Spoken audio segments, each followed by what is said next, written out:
Rise above the noise.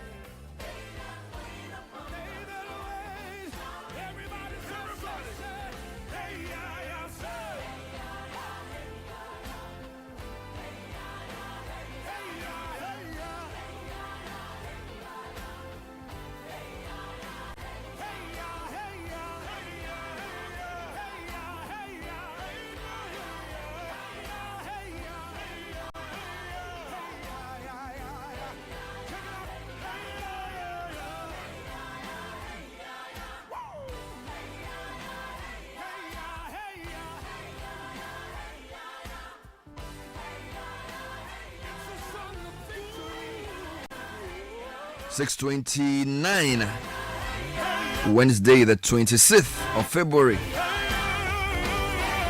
This is Joe Metal welcoming you to the Citi Breakfast Show. We're live here in Accra. We're broadcasting across our partner stations.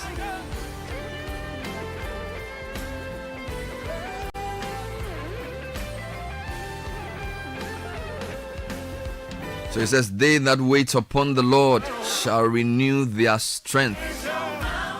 They will mount up with wings like the eagle. They will run and not be weary. They will walk and not faint. In the kingdom, strength is a very strange thing. You think that they that go to gym will renew their strength, or they that eat the right diet, or those who do the kind of exercise you see on social media. But it says, they that wait upon the Lord. Because the Lord is the source of all strength. So real strength is learning how to wait. In scripture, strength is not about what you do. It's about being able to stand the test of time. So it says, having done all to stand. Because the real objective of the enemy is to move you away from your position. It's to deceive you into fretting. So it says, fret not because of evil people. Those who succeed using dubious means. So a strong man is not one who does great accomplishments. He's one who can stay true to what he believes in spite of contrary winds. That's real strength. So it's more about staying power than it is about doing power. So it's waiting. That's real strength. So everything comes to he who hustles while he waits. It's a famous quote. So this is Joe Metal's way of telling you, stay. Stay. It's a game we used to play. When they say stay, what's the answer? Correct. Stay for you. If you don't know stay, Charlie, you don't know anything. So learn to stay. Stay with that job. Stay with that conviction. Stay with that project until you get it through. Don't quit midway. Everybody can start. Not everybody finishes. So wait upon the Lord. That's how to renew your strength. That's our sense for the morning, brought to you ahead of the Newsroom Review segment.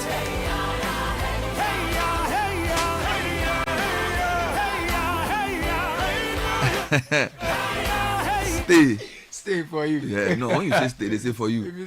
Yeah, stay for you. Yeah, this one, if you are not from where we are from, you know. Stay for you. Thank you. I like it. Talking about strength, the Total Excellium is strong.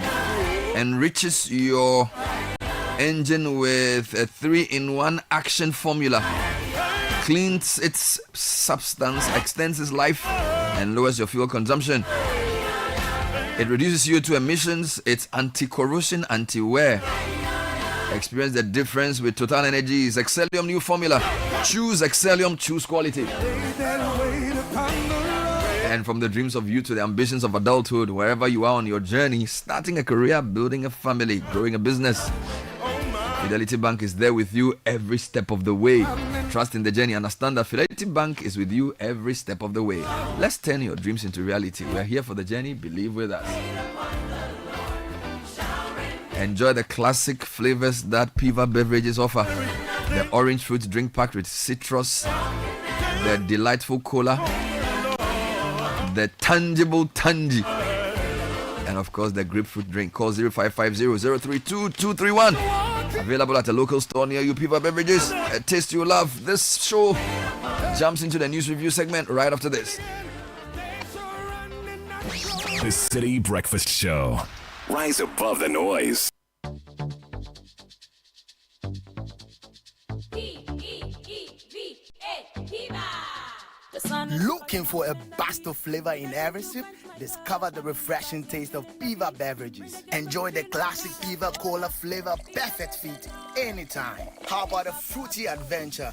Try our delightful Piva orange fruit drink packed with recognized citrus flavor. Craving something exotic? Our Piva cocktail fruit drink brings the tropics to you. For a sweet and juicy treat, grab our grapefruit drink and don't miss out on the refreshing Piva Tangerine fruit drink, bursting with tangerine flavor. Piva Cola, Piva Orange, Piva Cocktail, Piva Grape, Piva Tangerine. Grab yours today. Available now at your local store. Call us on 055-00-322-31.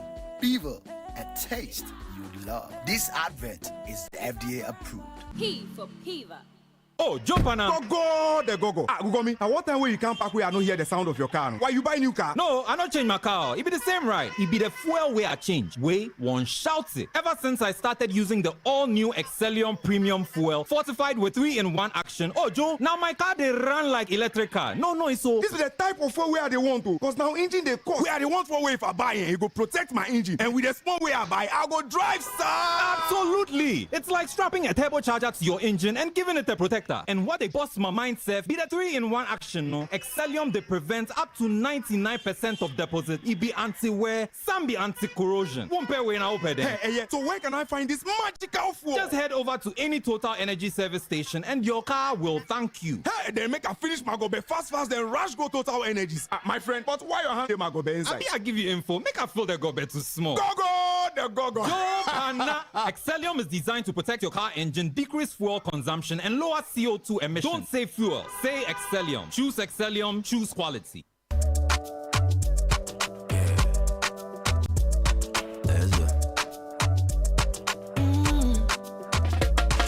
My body, when you wake up in the morning and you know the money calling, oh, you go work, but you know it's out in your side. If I believe with us, if I hold my hand and believe, oh, cause you know it's out in your side. And when you dream, no say I did for you. And when you hustle every day, when you wanna go, anything you do, I did for you. If I believe I did your side, fidelity. If I believe with us, fidelity. If I know I did your side, fidelity. This is the Citi Breakfast Show, the city's biggest conversation. My favorite winter coat. This wind is blowing my mind. I see the kids in the street with not enough to eat. Who am I to be blind, pretending not to see them need? A son's disregard, a broken bottle top, and a one-man soul. They follow each other on the window, cause they got nowhere to go. That's why no one got to know. I'm starting with the man in the mirror. I'm asking him to change his ways, and no message could have been any clearer. If you wanna make the world a better place, take a look at yourself, then make a change. 6:37. Change starts with us as well. This is 97.3 Citi FM. So we're going into a newspaper review segment with Caleb Kuda. Good Yes, morning. sir. Good morning, Bernard. How are you doing, my brother? This morning I'm not happy. What happened to you? Bernard, you see, the customer service Ghanaians are delivering, not good, eh? it's below par. What did they do? Is it a mechanic? See, is it an electrician? Oh, is it fitter? The mechanic is aside. Which one? This one, they have some place at Adenta. Oh, it's food. It's food. You wanted to buy food. Oh, traffic. You placed a call. It's in the evening. You went there. I got there. In traffic. Made my call. You got there. I wasted fuel. The food is not ready. Got there. They say what? He said, oh, did you place an order? I said, what? My brother. He said, you are out of order. What is this? He said, oh, we forgot. The food is not ready. And he said, oh, We can do it for you right now. As at 9:30 p.m. Meanwhile, it's going to take another 25 minutes. I just entered my car and left it. You mean you drove your car? I was very hungry. You enter your bicycle? No, Bernard. And you started to ride it? To be honest, I don't know. If you don't like the job, look. So what's happening is like, yesterday on my way home, one of too. our staff too said he called some people in Tesano. He had bought food. And he says it's been over 3 hours. This is what I would say. I think the food business is a tough one. And sometimes they are not able to meet demand. That's one. Number two, some people who work for you, they don't want your company to succeed. So they are just destroying your business by... You are talking to the person. The person is looking somewhere. He's not even looking at your face. He's not even talking for you to hear. I'm like, Charlie. Maybe he's been annoyed from home. No, but me too, when I'm hungry, I'm annoyed. So don't give me that your bad attitude on top. So food, particularly eateries. Yes. So is it like they're not delivering on time or they just don't respect you? The attitude is bad. You see, what I've noticed, if the people don't know you, they won't mind you. It's bad. But you don't need to know Meanwhile, me. you I'm are the paying one. You. I'm paying you for your service. Whether you buy the food or not, they'll pay him. Okay. That's the problem of Ghana. Okay. I won't go there again. I won't bring my money there. So I think the problem is that a lot of employers don't know how people are destroying their business in their absence. But the place is very nice and their food is there. But I won't take my money there again. They've lost Caleb Kuda. Oh, I almost even blast them on. No, don't do that. Let me just quietly protest. If you had the number of the MD, call him or her and tell her that it's not good. What done? I would do now. Go about. Enye, omo go ejuma no hwe na wonya kofie. Batu be yen kwan dia yen ye. And yesterday 2 times. Oh, maybe you are supposed to fast. I've been fasting for long, my brother.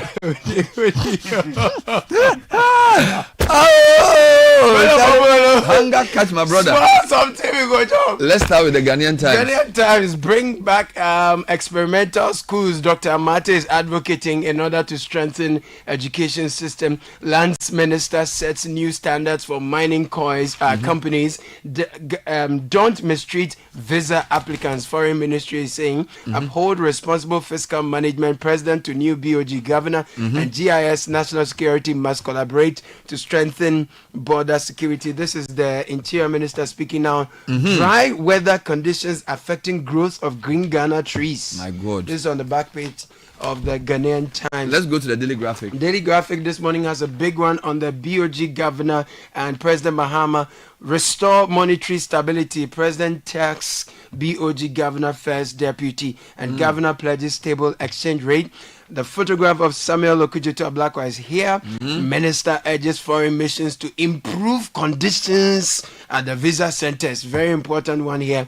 And President Mahama is set to deliver the maiden State of the Nation address tomorrow. All right, let's get into the news center. The news center. Ghana faces illicit opioids crisis. Mercy. Very interesting and disturbing development there. Republic Bank Ghana appoints David Ado Ashong as new BOG chair, board chair, and then Dr. Esiama outlines 6 priority areas to turn around economy after swearing in by President Mahama. Now TUC is asking President Mahama to halt sacking of workers. PMMC lays off staff of Kumase, Bole, Takwa offices. And if I take you to the Informer this morning, at the Education Forum, stakeholders urge government to adapt Chimpe, demand strict use of Get Fund. Agenda 111 project, government adopts PPP towards its improvement. Okay. Now, amid warnings from IES, Energy Minister meets industry players over Dumso. Corruption in public sector, incentivize internal auditors to deliver. This is Dr. Otro Osai speaking. Let's be candid in our advice. Do Ajaho urges Council of State. These are all stories on the Informer newspaper. All right, there are usually 2 publishers. Yeah. There's the Ghanaian publisher. And then there's the new publisher. Ghanaian publisher says, don't blame Apemi Marking for MPP's low vote in Ashanti. This is Dr. Kofi Boateng. Meanwhile, stop sacking workers, TUC tells Mahama, also on that front page. And mainstream PPPs to bridge infrastructure gap upon Nkrumah to government. Yesterday was quite interesting in Parliament. A discussion also about health crisis. A number of doctors on their feet speaking on the floor. MPs blow alarm. Boys abusing Tramor to have good sex, to steal and to kill. And resurrecting the hidden skeletons in Ikum's cupboard going live on Monday. And Asantehene distills Oshimhene. These are the stories. Let's get into the Herald. Herald says Mahama withdraws most controversial ENI Springfield Unitization Directive rescues Ghana's oil and gas sector. National security probes Prestia Bogoso mine saga as legal battle leaves town folks impoverished. President revisits Akufo-Addo and Addison's 77 billion Ghana cedi currency printing scandal. Assures Esiama, I will not ask you to print more money. Nomination for military observer duties hit by partisan claims. Army commander accused of favoring NPP loyalists. And MPA promises similar cylinder recirculation. Now, the Daily Analyst has a number of stories. Yeah. The TUC story is gaining prominence. Yeah. The same headline for many papers. National Service Authority sacks volunteers. Another story here. Dumso not back. Deputy Minister nominee for Energy Assurance. Now, there's a story here that will catch your attention because you are talking about people not working to good customer service. Yeah. Well, a Ghana Statistical Service report says higher proportion of urban employees work excessively, affecting productivity and health. So we need to juxtapose what you said with what the people are saying, you know. So I'll probably read that for you later on as well. Yeah, these are the All right, papers. now, I have I wanted to here give today. you a few headlines online.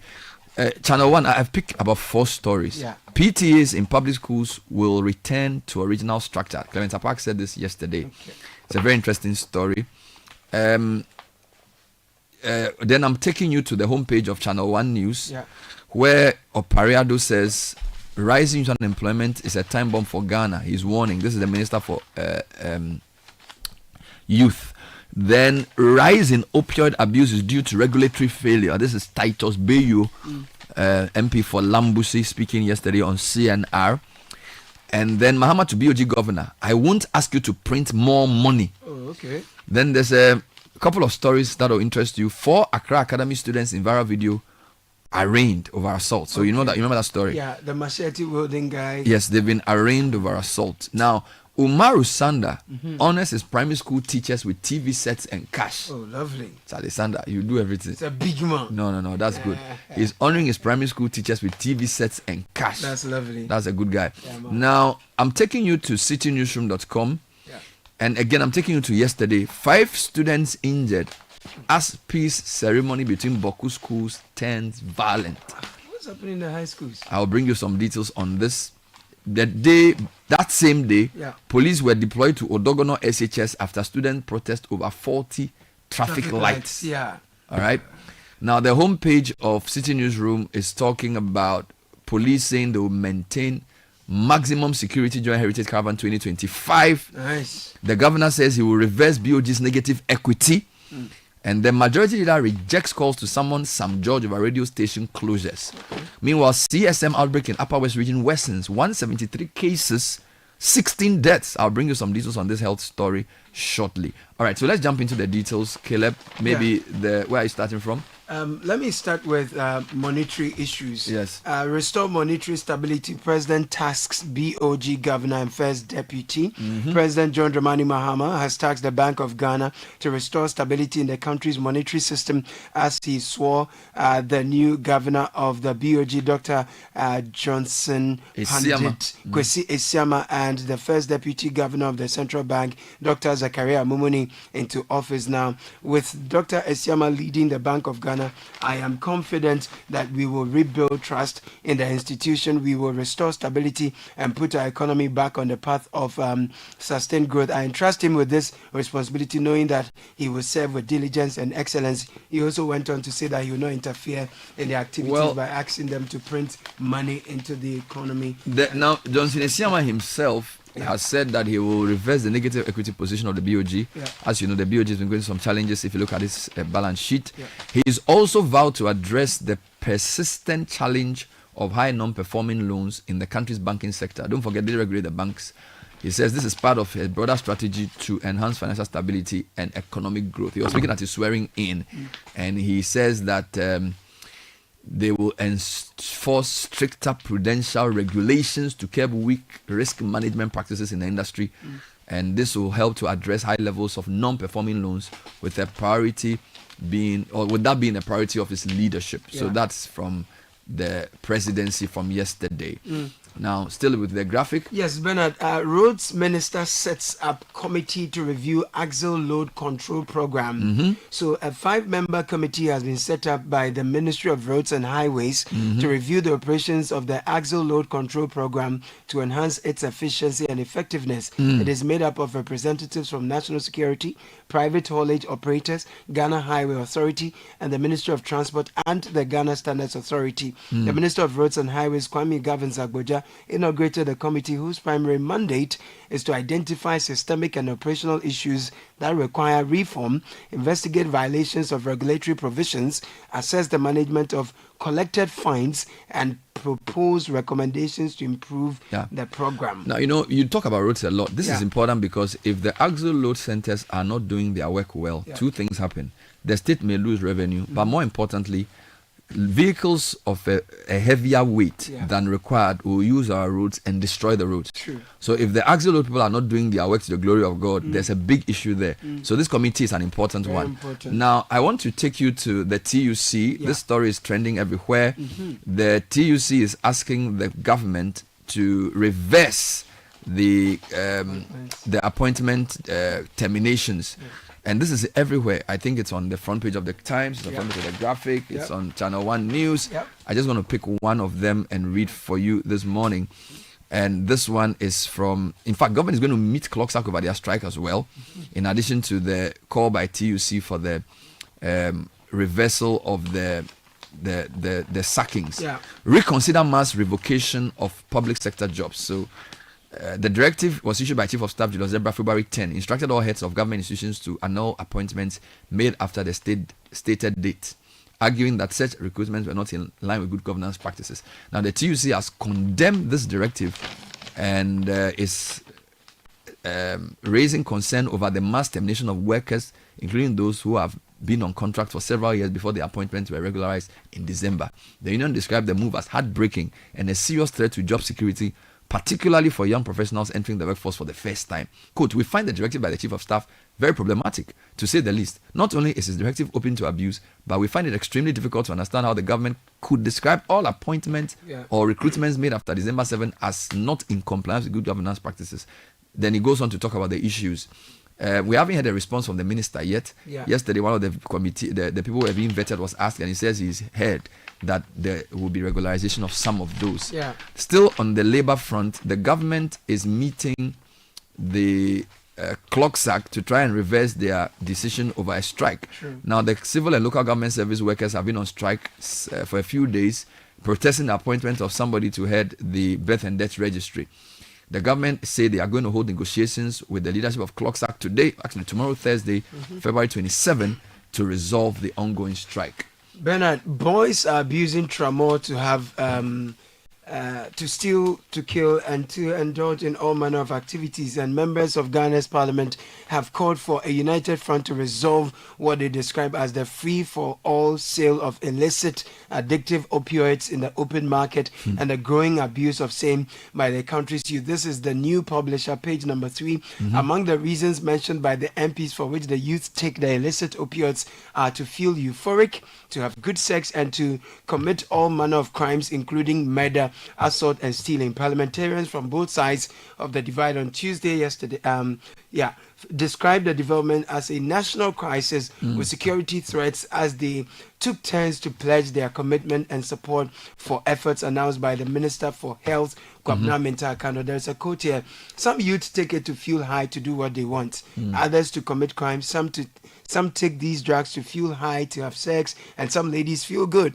They feel high on the road, and some of the people that meet you on the road shout at you and all. They don't just do it ordinarily, they shout at you. All right, let me give you two angles to this. So the MP for Lambuse has attributed the rise in opioid abuse in Ghana to what he calls regulatory failures. Despite the existence of multiple laws designed to curb the crisis, he pointed out guidelines set by the FDA for manufacturing standards and the oversight of the Narcotics Control Commission as measures that should be preventing the influx of illicit drugs. Then I'm still on health. I'm in the Upper West region, and now we're told that CSM outbreak is worsening 173 cases, 16 deaths. So the Upper West region is grappling with a worsening meningitis outbreak, with cases surging to 173, with deaths rising to 16. Health authorities are on high alert as they work to contain the spread of the disease. According to the latest situational report from the Regional Health Directorate, 4 new confirmed cases and 38 suspected cases were recorded in the past week. Bernard, higher proportion of urban employees work excessively, affecting productivity, their health, etc. Ghana Statistical Service has reviewed that higher proportion of workers in urban centers work excessively compared to workers in the rural areas. This, the service warned, where out workers affects productivity, their health, safety, and work-life balance. Now, according to the Ghana Statistical Service, a common threshold defined for excessive working hours is 48 hours a week. Quote, adequate working time is a crucial part of decent work. It represents a key element of working conditions and has a great impact on workers' income, well-being, and living conditions. Now, mean weekly hours actually worked per employed persons by sex, age, and working time arrangements. So it goes on to tell you just how a higher proportion of urban employees work excessively, and that is affecting their productivity. Before we come to education, just want to give you a nice little story here on page 2 of the publisher, where we're told that Asantini has distilled Ohim Hene. The Asantini Otumfose to the second has distilled the chief of Ohim, Nana Kusibaye the second, following multiple allegations of including illegal mining and extortion. The decision was made during the Kumasi Traditional Council sitting on Monday, February 24. According to live news reports, Nana Kusibaye II, who served as Ohim Hene for 16 years, faced accusations of unauthorized land sales, including cemetery lands, and misuse of his authority in chieftaincy matters. The case was initially brought before the Traditional Council over his alleged invocation of the Asantini's great oath, an act deemed deceitful and violation of the golden stool. During the proceedings, more allegations emerged against him. His own family head and royal family members testified that he had falsely used the name of the Asantini to sell family lands, only to later allocate them for illegal mining operations. This is commendable. His sister further accused him of misleading the family by claiming that lands were being taken for a solar project, when in reality he had allowed illegal mining activities on the site. Additionally, he was accused of opposing the installment of a queen and neglecting his traditional responsibilities, claiming he had converted to Christianity. His refusal to perform required rituals further fueled the demand for his installment by the Kumasi Traditional Council's device source, I think the word is. So that Santini, based on the overwhelming evidence, he was unanimously removed, and basically, I don't know if he's been asked to sin no more or whether he'll be sent through that. I think he has been distilled, and this is commendable. What I'm asking is that would they go beyond the distillment to also, because all the things retrieve the things they border on crimes, right? He's selling lands for galamsey and stuff. So beyond distillment, maybe the AG should be talking to him. Yeah, it's very important. Bernard, let me bring you this one. Don't mistreat visa applicants. Foreign Ministry is speaking. There's one too on the bringing back experimental schools. I'll bring you that shortly. But the Ministry of Foreign Affairs and of the Republic of Ghana has expressed concern about the inappropriate treatment meted out to visa applicants at the various embassies, high commissions, and consulates. Quote, it has come to the attention of the ministry that some Ghanaian visa applicants are not treated appropriately when they visit embassies, high commissions, as well as consulates for their appointments. The statement said. Now, there are also credible reports suggesting that applicants have to wait for about 6 months to secure appointments. The Ministry of Foreign Affairs queried. So there is a directive here. It said it appears to be there appears to be no avenue created to provide services to applicants who may require emergency services or may have further inquiries on their applications on where or when they encounter challenges in using the website. These issues are of deep concern to the ministry, and it to be appreciated if necessary action could be taken to ameliorate the challenges. Let me bring you to educational stories quickly. 5 students injured as peace ceremony turns violent between Boku schools. This is really troubling. At least 5 students sustained severe injuries with several others suffering minor wounds after violence erupted during a peace ceremony. Can you imagine? Between students of Boku Senior High School and Boku Tech. This is yesterday, February 25. The ceremony held at Boku Technical Institute was organized by school authorities in collaboration with the Balwega traditional rulers to end recurring clashes between the two schools. Now, as part of the reconciliation process, the traditional leaders proposed the burial of the okra stick a symbolic ritual aimed at fostering peace. However, during the event, tensions flared and students from both schools began pelting stones at each other, disrupting the proceedings and causing multiple injuries. Now, I'm bringing this story up because secondary schools have become a place. For example, the same yesterday, police had to be deployed to Odogono Senior High School after students protest over 40th Street traffic lights. Yeah. Now, I don't really understand why there's so much unrest in our schools. Now, somebody's proposing the bringing back of experimental schools. I don't know how that's going to solve the problem. That's in page 13. Page 13 of Ghanaian Times. The founder of the Christian University College, Reverend David Divine Amati, has called for the reintroduction of experimental schools concept at the basic level if the country desires to make the best of its educational system. We'll discuss this later on during the show. Thank you, Caleb. That was a newspaper review. Coming up next is the Citi Business News. This is the Citi Breakfast Show, the city's biggest conversation. Join the conversation on the Citi Breakfast Show on Facebook at facebook.com/Citi97.3, Twitter at twitter.com/Citi973, and Instagram at instagram.com/Citi973 with the hashtag CitiCBS. The Citi Breakfast Show.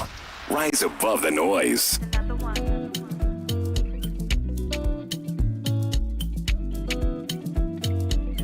Well, Citi Business News is next. MTN is proud to be associated with it. Cash Me is an all-new exciting feature on the My Momo app that allows you to request Momo from others to cater for your wants. It's a simple process. Sign into My Momo app, click on the deposit, then click on Request Cash, and then you request Cash Me. That's KASHME. The person you're requesting the Momo from will receive a link. Click on the link and approve your request, and the money hits your wallet. So download the My Momo app today, and let's spread money and love. Don't be scammed this festive season. Fraudsters are on the rampage. Ecobank is advising all customers to be extra vigilant. Do not share your password, your PIN, your card information, your CVV, or your OTP, or other personal details with anyone. Remember, bank account details can only be updated at an Ecobank branch, and the app can only be upgraded at an App Store or the Play Store. Never give your 16 digits or any number on your bank card to anyone. And for more information, call 0800 003 225 toll free. Nashika Caesar, Citi Business News at 7. Good morning, Na. Good morning, Bernard. Hello and welcome to the breakfast edition of the Citi Business News, proudly brought to you by MTN, Goil and Ecobank. I'm Nashika Caesar. Coming up, new Bank of Ghana Governor Dr. Johnson Isiama pledges to tackle rising non-performing loans in Ghana's banking sector. Also coming up, Deputy Minister Designate of Food and Agriculture John Dumelo pushes for better wages for farmers to tackle dwindling cocoa production. And later, government set to implement microfinance policy by end of year.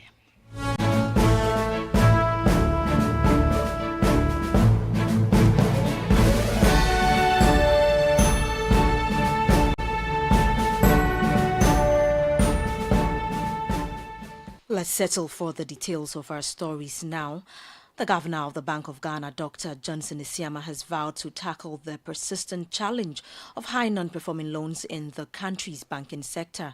Speaking at his swearing-in ceremony, Dr. Isiama outlined plans to enforce stricter prudential regulations and enhance risk management practices to strengthen financial stability. The governor says these reforms are critical to ensuring a resilient financial system that supports economic growth, with the banking sector remaining broadly stable after the recent crisis.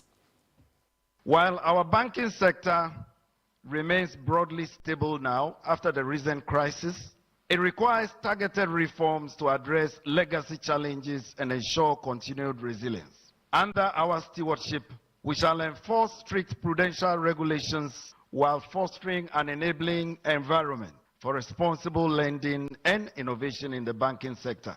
Excellencies, we shall tackle the problem of high non-performing loans and weak risk management practices in the industry. We shall work closely with banks to reduce the high incidence of cybersecurity breaches and strengthen capital adequacy requirements. We shall update the Banks and Specialized Deposit-Taking Institutions Act, Act 930, which was passed during your tenure in 2016, and is meant to enhance our resolution framework and ensure that distressed institutions are effectively managed while maintaining financial stability.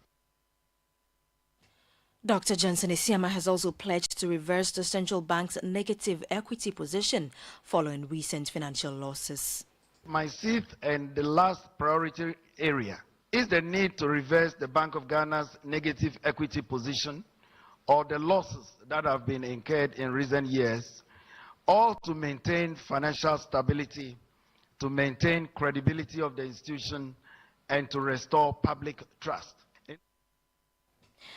That was Dr. Johnson Isiama, who is governor of the Bank of Ghana. Now, banking consultant Dr. Richmond Itiahene has endorsed the 6-point plan outlined by the central bank governor, Dr. Johnson Isiama, aimed at stabilizing the economy, controlling inflation, and strengthening the financial sector. According to Dr. Itiahene, the governor's strategy has the potential to yield positive results provided there are no significant external shocks. Immediately you abuse the zero balance financing, you're going to create inflation. The way external shocks are coming in now, like Americans saying that we are not going to support you, who knows the EU is going to say a similar thing. That will mean your budget is going to suffer from these things.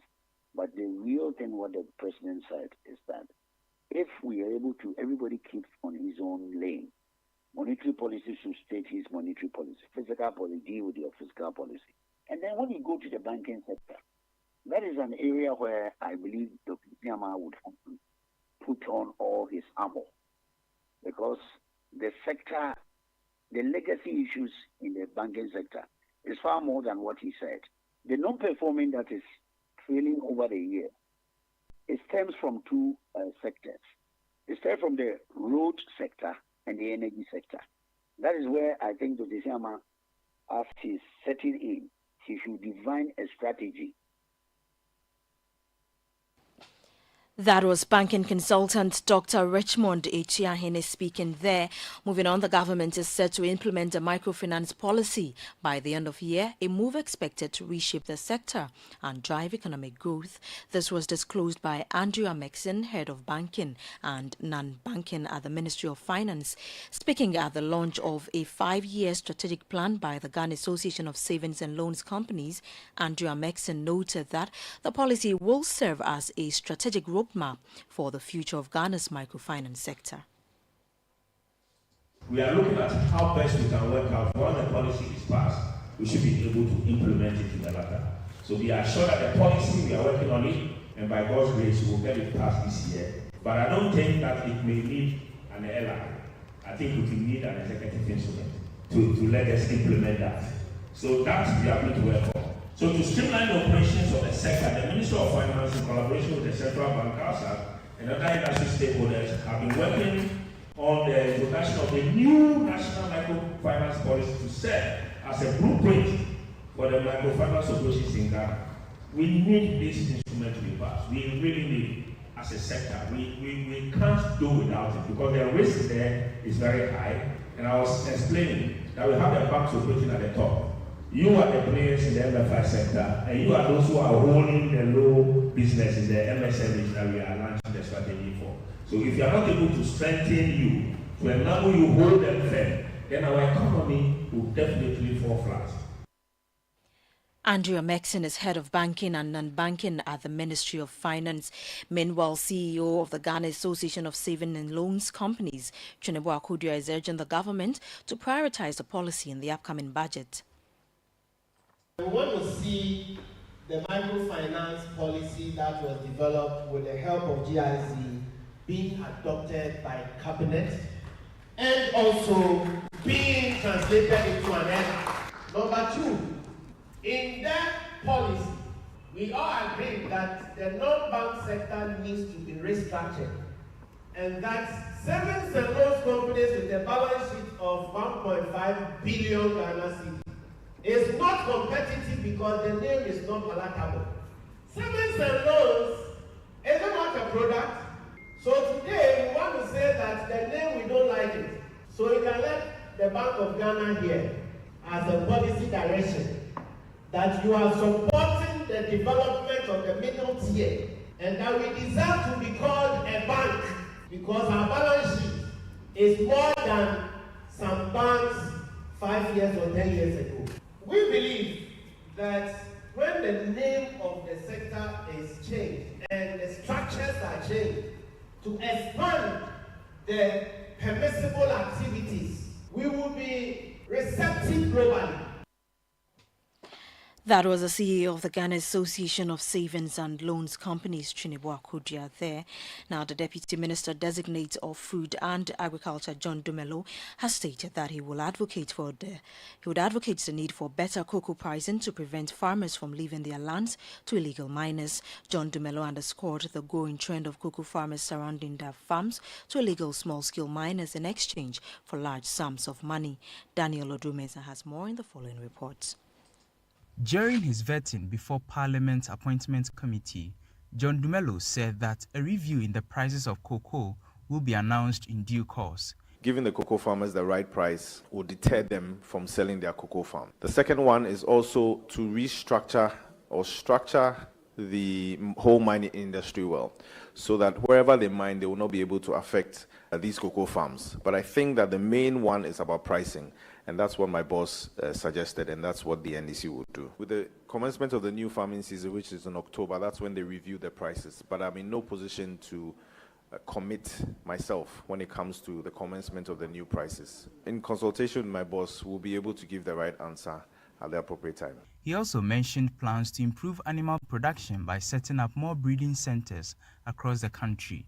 One of the things we are going to do is to well equip our breeding centers, our livestock breeding centers.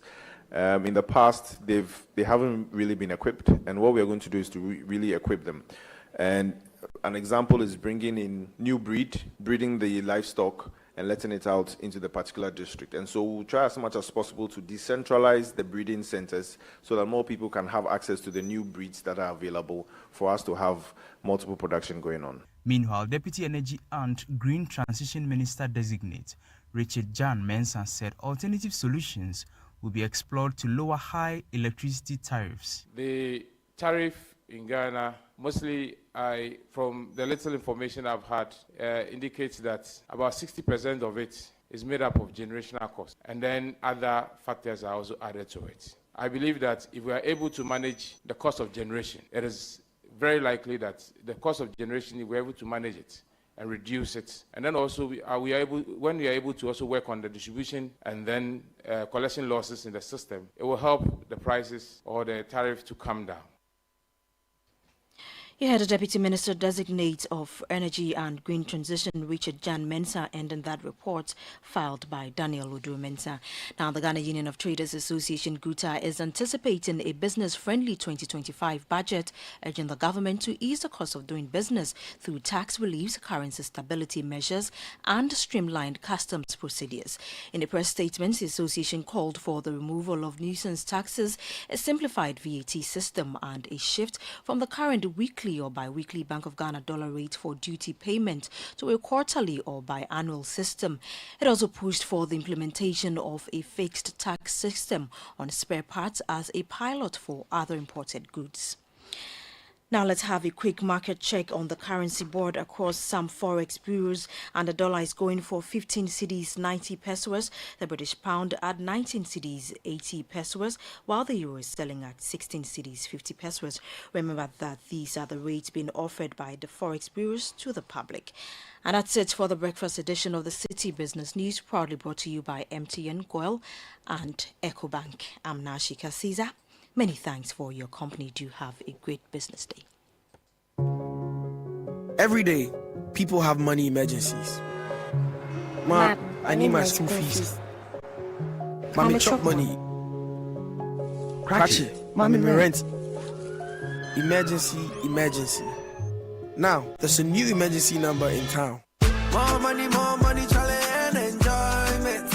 At the top life we got. Dial *770# for money emergencies and chop life. For emergency access to your bank accounts, transfers, utility payments, loans, and more, dial *770#. Bank on the go even without data with EcoBank's short code for digital banking. EcoBank, the Pan-African Bank. The other day, I visited Kweku at his spunky new office to congratulate him on opening his business. And man, was I impressed. The business is just moving quick. The sales, customers, everything is just working seamlessly. The secret? He said, It's MTN Business Broadband. In this fast-paced environment, we need fast and reliable internet to support all business types. No laggy online meetings, great download and upload speeds, impeccable business management systems, all inclusive. I mean, you can have it all. Sharp! I signed on immediately. To enable your business stay ahead and stay connected, make sure you're signed on to the best internet made just for businesses. MTN Business Broadband. Sign up today on broadband.mtn.com.gh and manage your account on my MTN app. Call 0244 308 111 for more information. We are good together everywhere you go. This is the Citi Breakfast Show, the city's biggest conversation. 13 after 7, we're bringing you kickoff shortly. Gabby Affairs in the studio, ready with all the the news from the world of sports. Now, kickoff is proudly brought to you by Shell and Zonda Ghana Limited. Shell says, from planning date nights to making your kids happy with the latest toy and ice cream, these seemingly little things make all the difference in creating lasting memories. Good times start at Shell, where you can fill up on more than just fuel. Atongo will not leave you. You fill up on love, laughter, sumptuous bites and treats from our partner vendors, juicy chicken, filling burgers, snacks, or a space to just unwind. Trust me, we'll find it all at Shell. While you're enjoying yourself with your family and friends, your car can also get the love it deserves at Shell service station and wash bay. It's one roof for everything. Visit Shell today. Shell, go well. Kickoff is also brought to you by Zonda Ghana Limited. Built in Ghana, building Ghana. They have all your heavy vehicle needs. Kickoff is coming shortly. Order your way, Belempe. I did my day since Tuesday. This is the Citi Breakfast Show, the city's biggest conversation. The Citi Breakfast Show. Rise above the noise.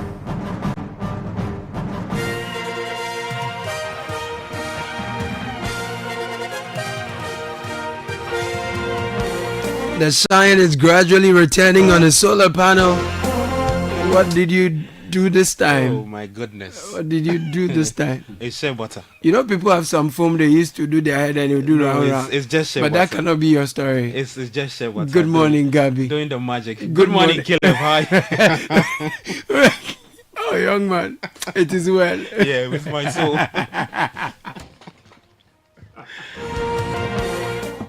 All right, it's Wednesday, February 26th. Hi, welcome aboard to Kickoff. I am Gabby Affair. Coming up in the next 10 minutes.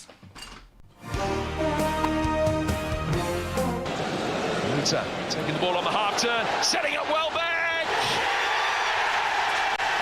Inch perfect. Just about his first touch of the night. All right, and so both teams tied on 43 points and are on the hunt for European football next season. He ended 2-1 in favor of Brighton at the Amex Stadium when it took on Bournemouth. I'll get to run you through the results for match week 27 plus matches coming up later tonight. And a lot of updates from the local scene. Many thanks to Zonda GH and Shell. Go well.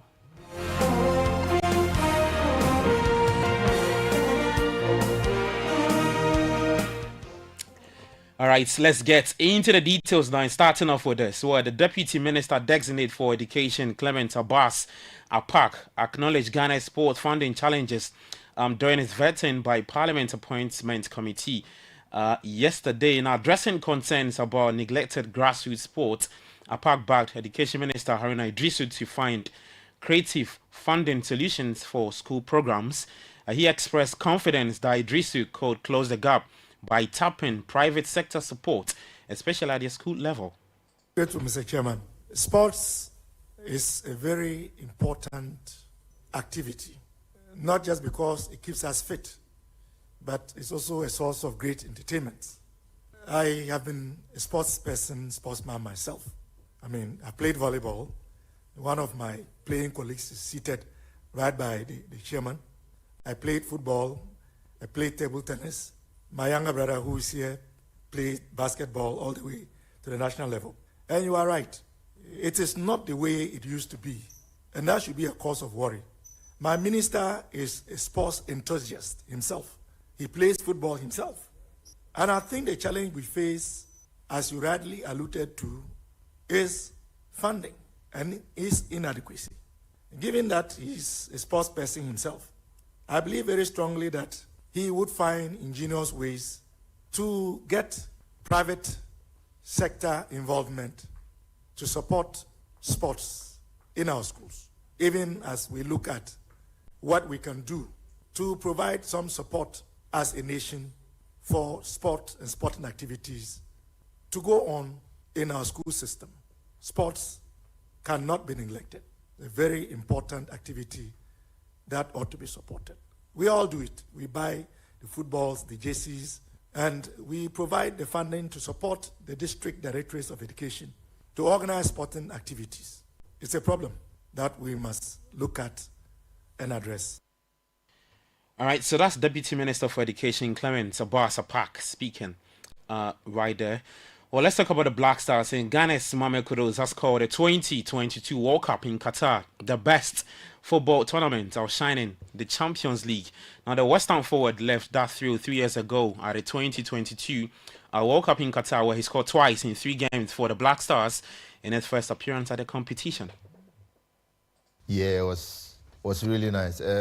I think World Cup is the best tournament in football, in my personal opinion. You know, I think Champions League is up there, but World Cup, yeah, it was just different in Qatar. My first time, you know, yeah.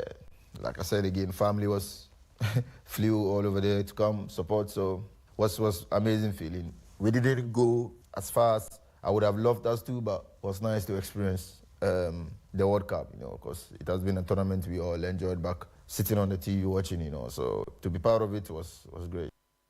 All right, so that's Black Stars in West Ham attacking midfielder Mohamed Kudus speaking there. Now, away from that, former Gauka president Kujo Frianu has expressed concerns over the current state of the Ghana Premier League, warning that the competition is on a downward trend if urgent measures are not taken. He believes that the league has lost its excitement, making it difficult for Ghanaian fans to stay engaged.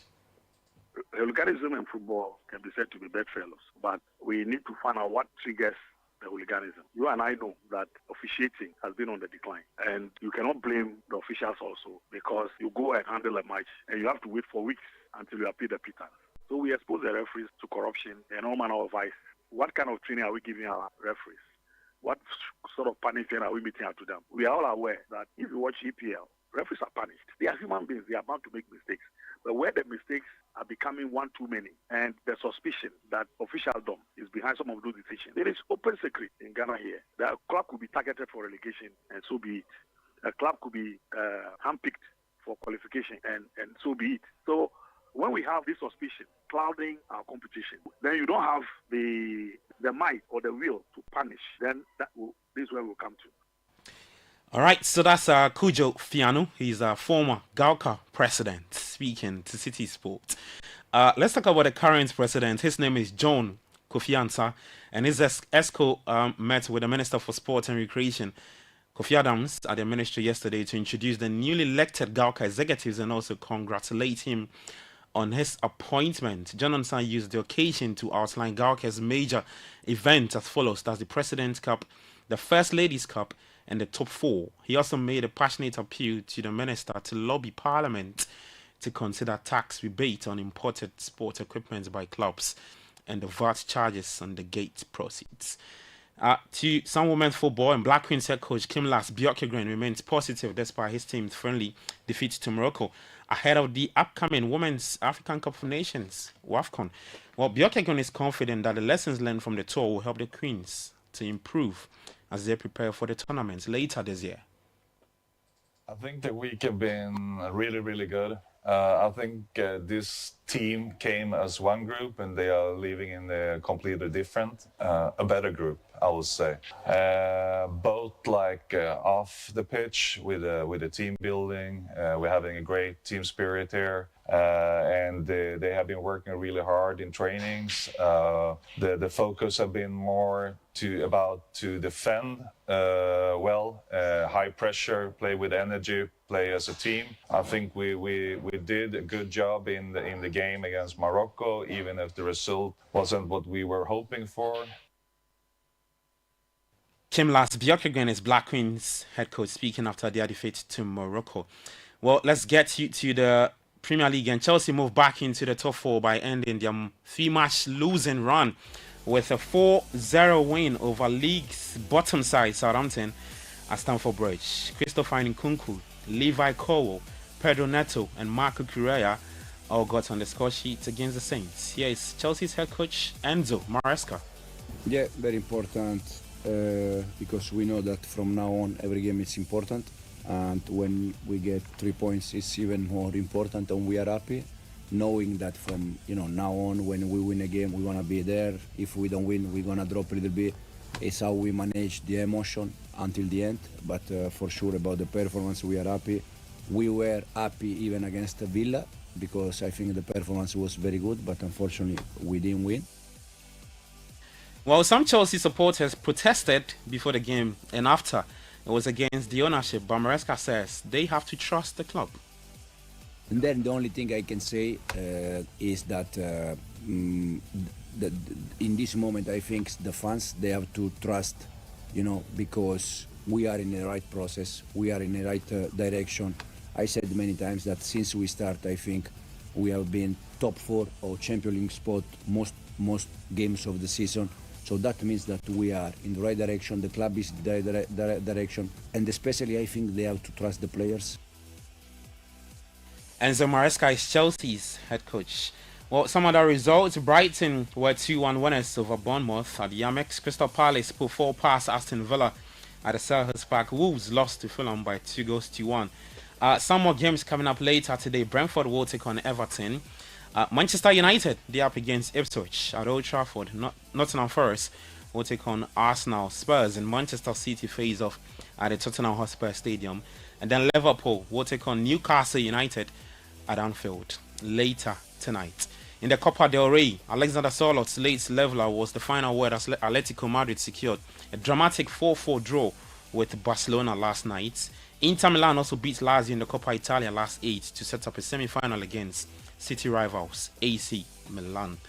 Well, before I leave, let's touch on some tennis. And Petra Kvitova's return from maternity leave after a 17-month absence ended in defeat as Britain's Jordi Burrage battled back to win in 3 sets at the ATX Open. That's the very latest in the world of sports. For more, you can head to citysportsonline.com and on X. You can find us at City Sports GHA. I am Gabi Ofe. Kickoff is proudly brought to you by Zonda GH and Shell. Shell, go well. Enjoy the rest of your day. Do take care of yourself, and bye-bye.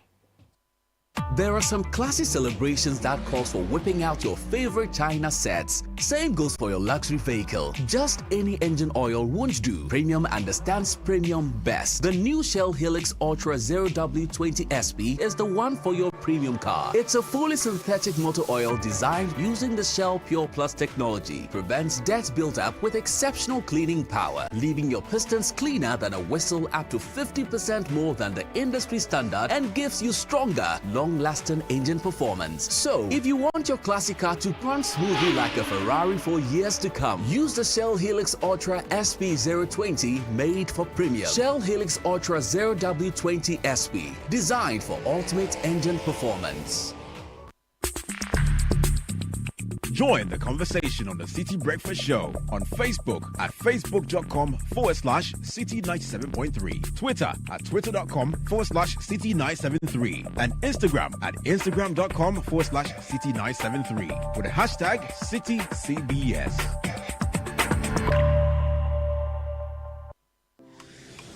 He's here, uncle. Oi, you man, look at you, all grown up, innit? So good to see you, fam. I miss you so much. So good to be back home, bruv. Innit? I can see a lot has changed, mate. Home sweet home, innit? Sit down and let me serve you something delicious. The food is looking good, fam. Of course, some things never change. Just like how Gino tomato mix still gives my food that rich color and unique natural taste every time. Hey, sister. Papupun sanwan kasa. Just like I remember. Inquire. Jollof ne die. Jaika. Eye danka sankasa. Hey, ente duane na ma ukasa na sisa sisi. Say Gino die. Efie ni fie. This advert is FDA approved. Ajua, Mr. Atu and the family will be visiting us today. Really? But who is picking them up? Oh, I've asked Yao Taxi to go get them. But do you know he got a new car after the accident? How? Within a week? Yes, oh. I'm told he insured his car with Suno Assurances. Suno? I heard my boss discussing them in the office. But we also insure Yes, please come in. Oh, Miss Ato, you're welcome. Guys, I overheard you talk about insurance. Yes, so Kwame was talking about how the taxi driver got When it comes to insurance, you need a reliable partner, and that's Suno Assurances. I have been with them all these years, and they always come to my rescue. Look, they have packages as motor, marine insurance, and other policies, and they are even running a promo that comes with a lot of souvenirs. Guys, then let's all go to the office now. Hey, take your time. Let's go. All you need is to either call them or send them a message on 055-257-1980. With Sunu, you can be rest assured that your future is assured. Buy insurance now. Fly Emirates from Accra to Dubai and beyond and start your holiday on board. Enjoy complimentary food and drink. Explore up to 6,500 channels of entertainment, including live sport. Stay connected with onboard Wi-Fi and relax in comfort with world-class service all the way. You get so much more in Emirates Economy. Book your next getaway at emirates.com. Fly Emirates. Fly better. Hey, dear Newsroom, sir. Stay soft concentrate fabric softener. I was such it move. You're sending this say, but you hear my tina watch. New it's now watch. No, be a baby, some demon in us say. Dear Newsroom, say. For quiet, you seem be association Ontario. Use Stay Soft and you hear it's now watch. Nani boss to tap from cry. A fabric softener. A year near say, sir. Choose to Stay Soft. No, who's so say, no. FDID a dreading crack to yatu. Where do your hopes and dreams take flight? The money you've earned, the future shining bright. At Petra, we're not just here for your retirement plan. We are here for the life you've imagined and then some. From your child's education to your dream home's door, we'll help you achieve what you're striving for. Petra is here, steady and strong. Your wealth in safe hands, where it belongs. With investments that grow at rates that compete, we build your future with every heartbeat. That's Petra, your partner. Come joy or strife, guiding you toward the dreams that define your life. For your pensions, investments, loans, and more, visit our website at petraonline.com or call 0242 435037. Petra. Achieve more. Join the conversation on the Citi Breakfast Show on Facebook at facebook.com/Citi97.3, Twitter at twitter.com/Citi973, and Instagram at instagram.com/Citi973 with the hashtag CitiCBS. This is the Citi Breakfast Show, the city's biggest conversation. The Citi Breakfast Show. Rise above the noise. You ready to party? It's summertime. Let's go. 1, 2, 3, 4. Unleashing the power of relevant radio. This is Citi 97.3.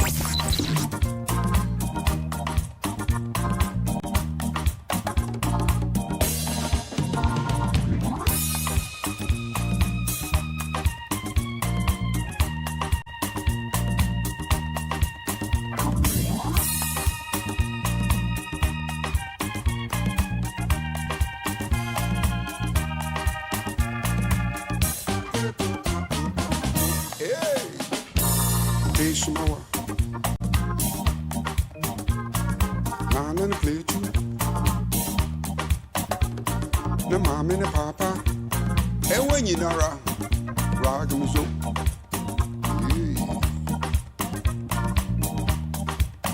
Anyone of you wanna, I get me say. Anyone of you wanna, I get me say. Yeah, yeah, yeah, yeah. I get me son, mama, yeah, pasa.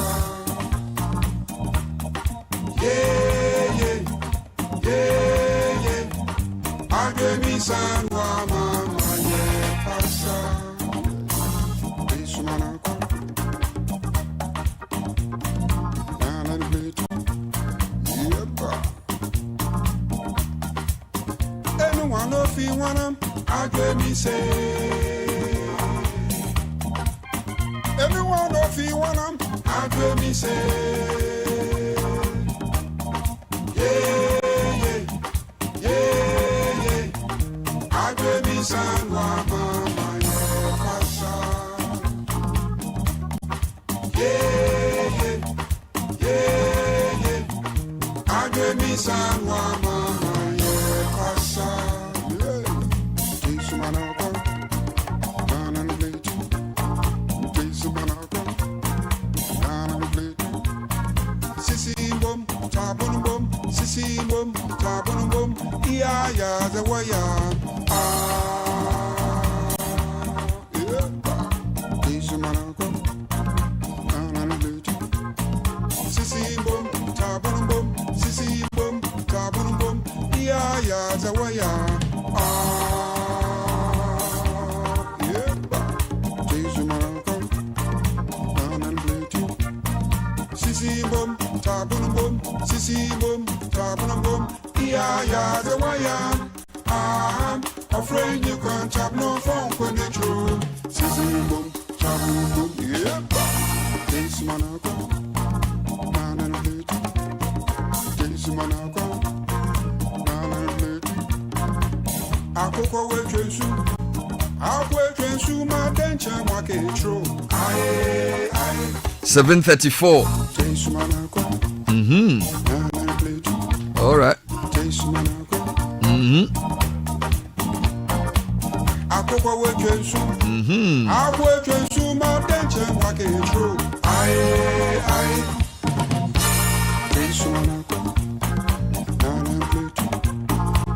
And it's a good song to request to a few people this morning as we celebrate birthdays to Prince Afre Ndro and your lovely wife, Mrs. Yvonne Afre Ndro. Congratulations on your 15 wonderful years of marriage. May God continue to bless your union with love, joy, peace, and faith. From your colleagues at the U.S. Embassy to Prince and his wife, Yvonne.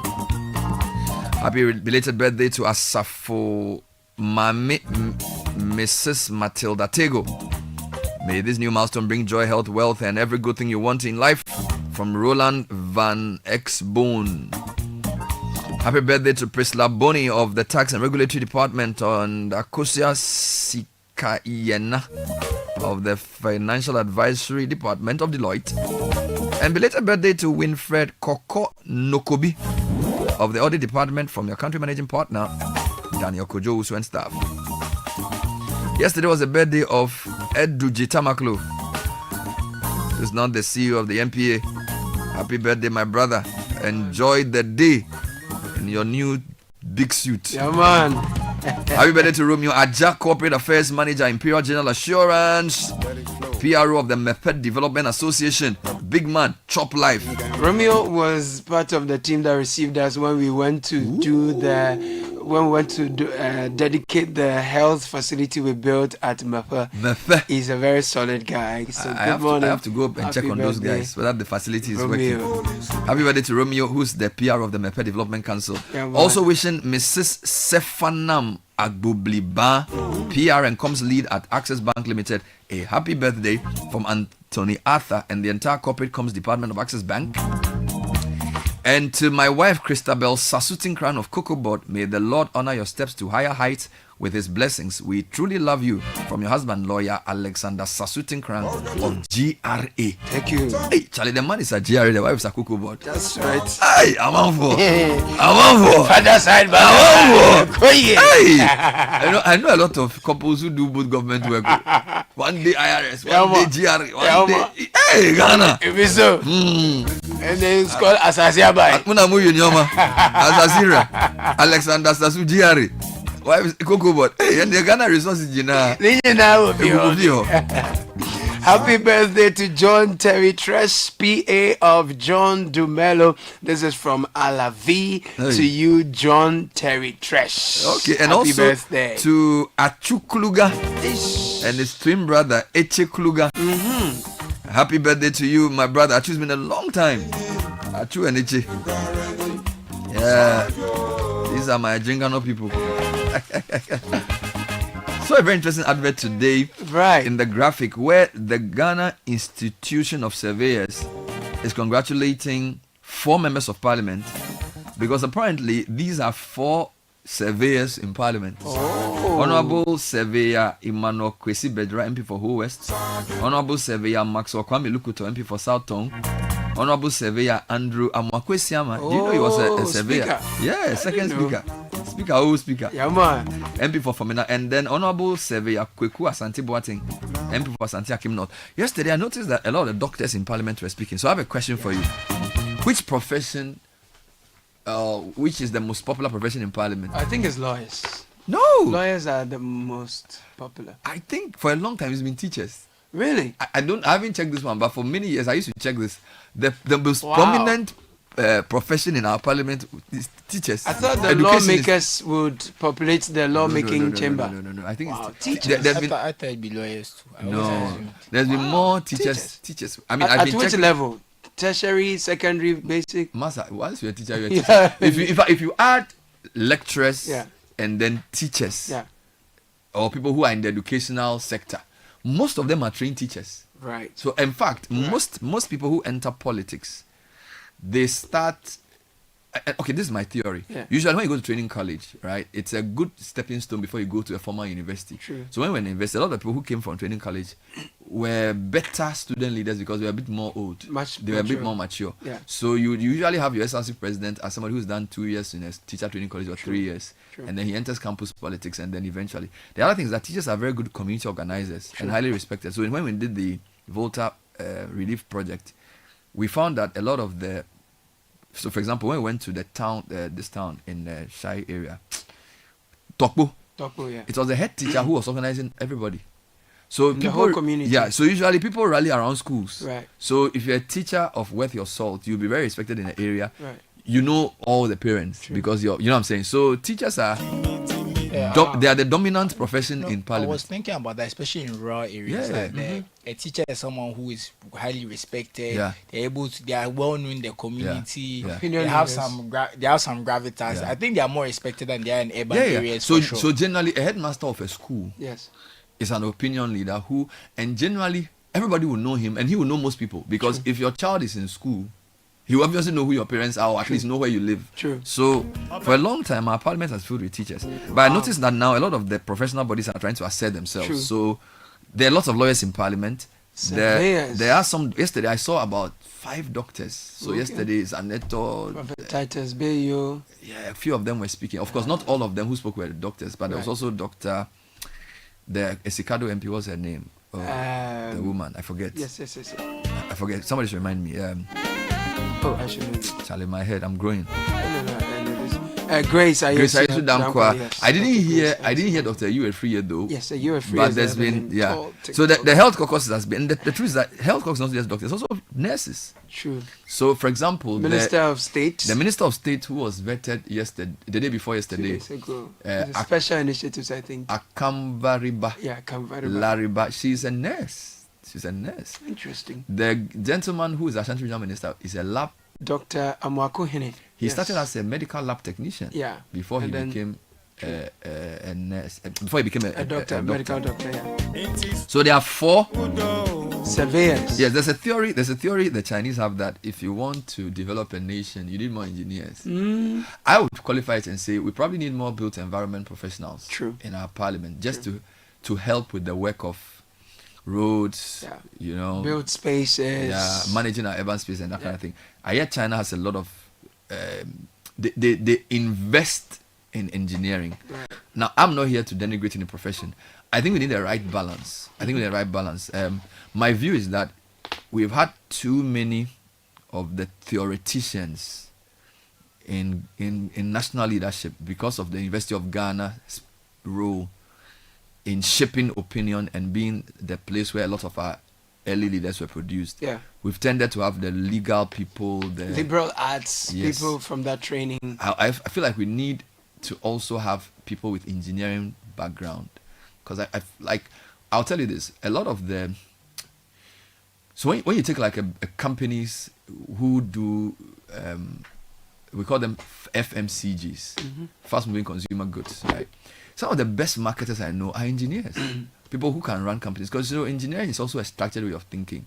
So I'm not necessarily saying it's better, it's just a different way of thinking. So we definitely need more built environment people in our public discourses. So for example, if you have a constitutional review commission, I don't think it should be full of lawyers, because constitutional review is not a legal matter. Constitutional review is about people and their aspirations. So you should have one engineer there, a historian probably, some teacher there, because the consultative assembly is to bring all sorts of opinion. And education really does two things. It's not just to teach you the theory of what you're supposed to know, but it's also your approach to learning, right? I'll tell you something. Some of the best thinkers I've read have been people who think differently from the rest of us. I'll give you two examples. Jürgen Habermas, he's one of the best social theorists. He was born with a deformity, facial palsy. And he said his facial palsy helped him always look at things from different perspectives. Right? Now, I don't know the technicalities of how facial palsy affects your thinking, but he's theorized around civil society, democracy, public discourse. Very, very intelligent German. Another guy, Noam Chomsky. Yes. Noam Chomsky is one of the greatest thinkers of our time. Noam Chomsky he did linguistics. All right. Now, they understand the root of language, but Noam Chomsky is more like a polymath. He knows everything. So I tend generally to be interested in diversity when it comes to thinking around planning. Right. Okay. So we need a diverse group of thinkers around our constitution, around our built environment, around media. We don't just need lawyers. The predominance of just one profession, because lawmaking is great. You need to know law, and they are very useful in some of the committees. But I also need people who bring other kinds of experience into the discussion. I really appreciate this perspective, because a lot of parents don't really think very deeply about their career choices of their children when guiding them. And I appreciate this also because, I spent the weekend at some parts of town, and I was talking to some of my distant cousins and who are much younger, and I noticed that they've not had career guidance in some of the choices they've made. Because when I opened their minds to the possibility of things that other professions that existed, they were completely shocked to know such things happen. For a lot of parents, it's really based on the prestige that certain careers have and job security. Whereas in reality, sometimes it's just the prestige and there isn't so much to it. So I think that we need to really strengthen the career counseling and guidance in senior high schools, and maybe there should be some aggressive campaign to engage the public widely on career options that are available, so that people don't box themselves into, I want to be a lawyer, I want to be a pilot, I want to be a doctor, and that's the end of it. Because we need more than these professions to build our society. I went to speak to an ad agency in January, and this is a company of like 50 people. So I was asking the people to introduce themselves. Charlie, about half of the jobs they mentioned didn't exist when I entered the university. Wow. Digital content creator.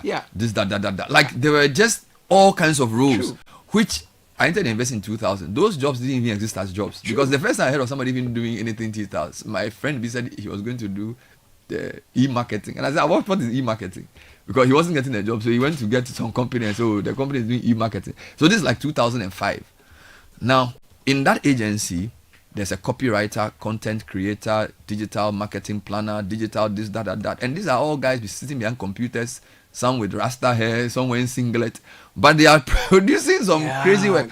So, and there's a lot of engineering guys and stuff. So what I think your point is very important. One of the things we also need to do is to see, look, basic education is basic education. You need to know how to write and read. You need to know how to add and calculate as the basis for any work you want to do. But the way the educational system is going in Ghana today, I really fear for our young people. You know, I was hearing Inja Kabanu say that somebody can be in a school now, not show up for class for 3 years and still write an exam. Yeah, they get promoted, they are not repeated. Now, I don't know if you have that audio, but I think it's very serious. You know, you're talking about discipline. You know, right now, almost every week, there is a report of some violent clashes in schools. Now, I want to be very careful in the way I approach this. When you have more students in a space and you have fewer teachers to supervise them, and then you have restrictions on the ways teachers can supervise them, you have problems. So, for example, the same school I attended, I think there are over 5,000 students. Okay. You said this before, they couldn't fit in the assembly. So now we do the double track system. So let's assume there are even 3,500 boarders. When I was in that school, my year group were 430. The Form 2 boys were 300. When I was in Form 1, the Form 3 boys were like 250. And they were A-level people. So if you put the whole school, like 1,002. And probably about 60% were boarders or 70%. All right. Now you have 3,500 boarders. I don't think we've built more. Well, there have been a few new buildings in that school, but I don't think we have 13 houses now. When I was in Presec, there were 8 houses. Now there are 13 houses. Okay, now campus accommodation for teachers has not increased. So even if you have 50 teachers, not many of them will be on campus. So how are you going to supervise 3,500 students? And the most supervision needs to be when they are not in class. It's not about, because when they are in class, they are sitting there. You can. When they are not in class, you need to be. And another 1,500. You know, so I feel like there needs to be a lot of clarity from the government on what they are going to do about this. When I listened to Clementa Park's vetting, I didn't hear that. I didn't really hear, even with Haruna's vetting, I didn't really hear the MPs. I heard, yes, they talked about the completion of the e-blocks. But I don't even think that's the point. I think the problem we are facing is that we have a population bulge which has led to more people being in school. And we don't have enough space. And when I talk of space, I'm talking of physical space, supervisory space, all right, to manage the numbers. Look, PTA meeting and I stand to be corrected, a PTA meeting at Presec, they have to sometimes even separate Form 1 teachers, Form 1 parents from Form 2 parents. They can't fit into assembly. This is just parents. So sometimes they hire canopies to have PTA meetings. I mean, this is crazy. Wow. You know, I'm not talking about assembly. The day I went there to do evening service, we were basically meeting outside. So how are you going to supervise? So you have every week, students are just fooling. Now, I don't think youth of today are any worse than youth of 50 years ago. Youth are always the same. True. All right? I actually think the youth of our father's generation were more crazy. Okay? But the truth is that the numbers are making it impossible to supervise them properly. Because if you have, and I always give the example when I was in secondary school again, 96 to 98, science classes were 4, and they were the most. There was A1 general arts, A2 general arts. We had an A3 class of about 12 people. It was my year that they introduced A3 because we were doing geog, econs, maths. The rest, the guys who did the history thing, then there was business 1 and business 2. Then there was C, which is agric. Then there was E, F, G, H. No. Yeah, visual arts was D. And then EFGH science. So there were 4 science classes. So in Presec science is more. 4 science classes. 2.5 general arts, 2 business, 1 agric, 1 visual art. The last time I went to the school, there were 24 science classes. Think about this. 24. Now, this didn't show up during the vetting. So my question is, I hope this whole conversation about education forum, they are discussing it, because that's the issue. If you have 24 science classes in one school. 24. Charlie. So A1. So I don't know why you call it A1 to AZ, because 26. Z1, Z2. Or you call it A Science 1. I don't understand. So you are in Form 1 S1, Form 1 S2, Form 1 S24. How? This is what we are facing. So now, every week, now I want you to take me through some of the reports in the past few weeks around the schools. First, some data, Bernard. Ghana Education Service has reported that 16%, there's been a 16% rise in student-related disciplinary cases in 2023 compared to 2020. So if you're looking at 2023 violence-related issues compared to 2020, there's been a rise by 16% student-related disciplinary cases. Now, earlier too, we understand that a survey conducted by the National Commission for Civic Education, NCCE, in 2022 revealed that 40% of senior high school students have experienced or witnessed bullying, often involving physical violence. So just some background on that for you. Now, this year alone, from January to February, today is 26. 1, 2, 3, 4. Okay. So Kimbu Sectec versus Accra Technical Center. There was a major clash. This was on 28th January this year. Kimbu and Accra Technical, they were engaged in some reprisals. They went to pick, clubs and stones, and they were hurling them at each other. Now, 2 days later, on 30th January, Kumasi Technical Institute, KTI, faced off with CAS. It was another one that degenerated into violence. Kumasi Technical and then CAS. School versus school. Yes. There's also school within school. School within school is Salaga Senior High School. It was an intra-violence. It drew some community members. Apparently there are gangs, different size. Chaos broke out, and the youths came in. There was a fight. About 20 students were picked up by the police. 20 students were picked up by Senior High. Salaga Senior High School. Last week. February 1, 2025. Now, on Valentine's Day, there was a violent clash between Islamic SHS and the local youth. Islamic SHS and local youth. And then we've seen some clashes at Sokode Senior High Technical as well, which actually led to the closure of the school. This is between the school and the community. Yes. So in Sokode, this was February 23. Sokode. Yeah, thank you. If you go back sometime into last year, you have the case of Accra Academy, which resurfaced later this year. You have the case of O'Reilly Senior High School, where a student was stabbed to death. There's been some issues in Boko as well. That was this week, actually. The Boko case is this week. So, in fact, I have a quick report on the Boko one to just give some updates. So, we are told 5 students sustained severe injuries and several others suffered minor wounds after violence broke out at a peace ceremony between Boko Senior High School and Boko Technical Institute. Here is a quick report on the matter. Between students of Boko Senior High School and Boko Technical Institute have become a long-standing issue, with incidents almost occurring annually, often resulting in property destruction and injuries to several students. In an attempt to end this recurring conflict, traditional leaders in the community organized a peace ritual to foster unity between the two schools. On the morning of Tuesday, February 25, 2025, school management, the Boko Divisional Police, the Education Directorate, and traditional authorities gathered at the Boko Technical Institute for the peace ceremony. Traditional leaders warned students against future conflicts, cautioning that such actions could provoke the wrath of the gods. However, chaos erupted at the ritual grounds when students from both schools began hurling stones at each other. The violent confrontation left at least 5 students injured, who were later admitted to Quality and Vineyard hospitals in Boko.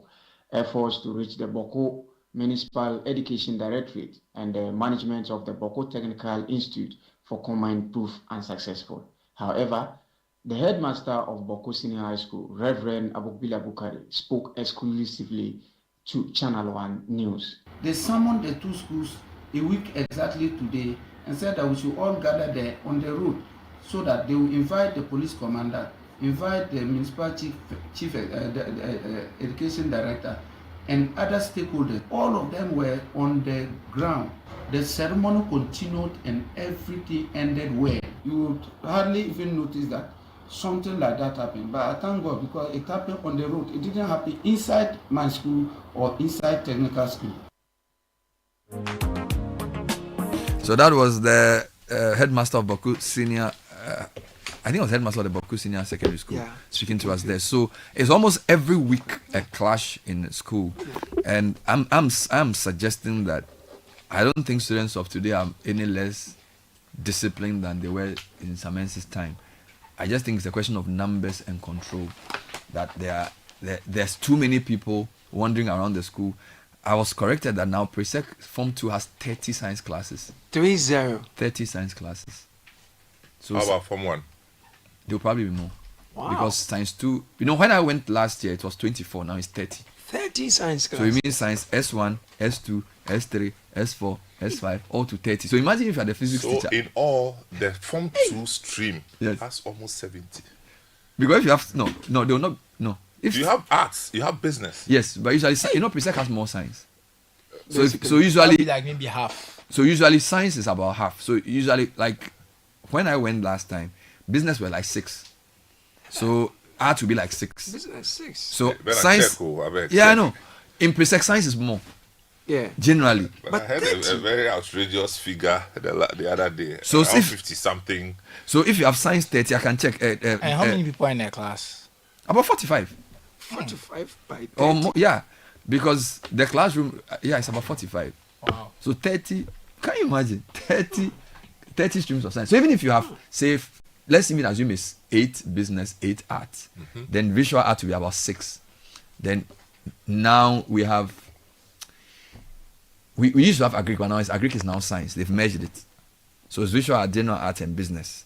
Even if it's 10 each, that's another 30. It's about 60 things. I told you. It's in Swesco, how many do they have? Streams? I don't recall. To be honest. What about the school population? School population is 4,500. That's right. We are more. We are over 5,500. Are you sure? Yeah, we are more. Because the last time I went, and I was told Form 2 alone was like 2,000. Oh wow! So the school is about, and usually what they do is that the 5,000 are never in school at the same time. Oh yeah. So you have about 1,500. And the other problem, a friend of mine's son went to Form 1 last year. So around elections, he went to Form 1. So I went to football training last week. And the guy was home. He was home from Valentine's Day. I said, what are you doing? So I'm on vacation. Now that's what then he said he's going back in May. Yeah. He said he went to school during election. Or before election. He came back. Honest, I don't think I'm sure they had Christmas break. No, he's here from February to May. I'm sure they had Christmas break. They did. It was 1 week. It was 2 weeks actually. Yeah, they had Christmas break in addition. Bernard, for me, the in out is not the problem. So what is the problem? The problem is how they queue them, the duration and the contact hours. If they can synchronize the contact hours and how long they spend in school. I think, look, you have a school block sitting there. It is an educational service you are providing, but you are also managing estate. So you should leave it empty. So leaving it empty comes at a cost. That's we have to admit. Are you talking classroom or dorm? No, the whole institution. Okay, from dormitories to classrooms.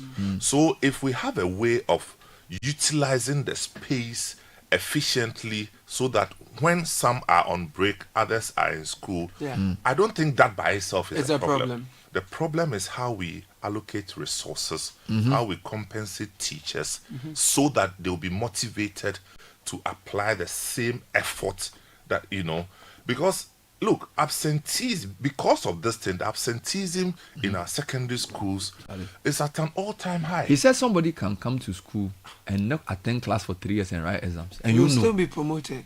Well, because even Roko, what's the point? Well, happening in our universities. But some university is different because university you are a bit more mature for self-independent study. But secondary school, No, Bernard, so you said that the guy was admitted in December. So the guy he's on break in February. Let me confirm. So what he said was that he went to school, I think late November or early December. Because around pre-election time, that's when they went to school. Then I saw him around February 14. Then he said, then I said, are you on? So I said, I'm home. Then I said, what are vacation. You? He said, I'm vacation. Why are you going back? I said, I'm going back in May. And there was a 2-week Christmas break. I think it was 1 week. Somewhere says 2. So let's go with 1. Let's even say 1 week. So from December to February, you take a week or 2. Yeah. And then you are home from now till May. So now his father is paying for classes. Do you know classes? What's going on? He's doing classes. Bernard. Do you know classes? This is and it. it's you pay almost 1,000 per class. So now when you go home, the Form 3 students went to school on the 3rd of January. Okay, Form 3. Okay. Yes, and they are coming home on the 16th of April. So they are okay. Yes. What are the Form 1? And then they come 16th. They come for a short break, and then they go back on the 23rd of April, and then they end the academic year 29th of August. So they are writing exam. Yes. So they don't have a problem. Now the Form 2s, they are the ones you're talking about. They went on the 30th of October, and then they came out to come and vote. Yes. Okay. On the 5th of December. Now they went back on the 10th of February. Okay, so they spent 2 months out, almost a month out. Yes, 10th of February, and they are coming home on the 23rd of May. Good. Now give me Form 1. This person is a Form 1 boy. Okay, Form 1, 30th October. They went. And then they came home 7th February. So it means they spent the whole of November and December and January elections. And January 3. Okay.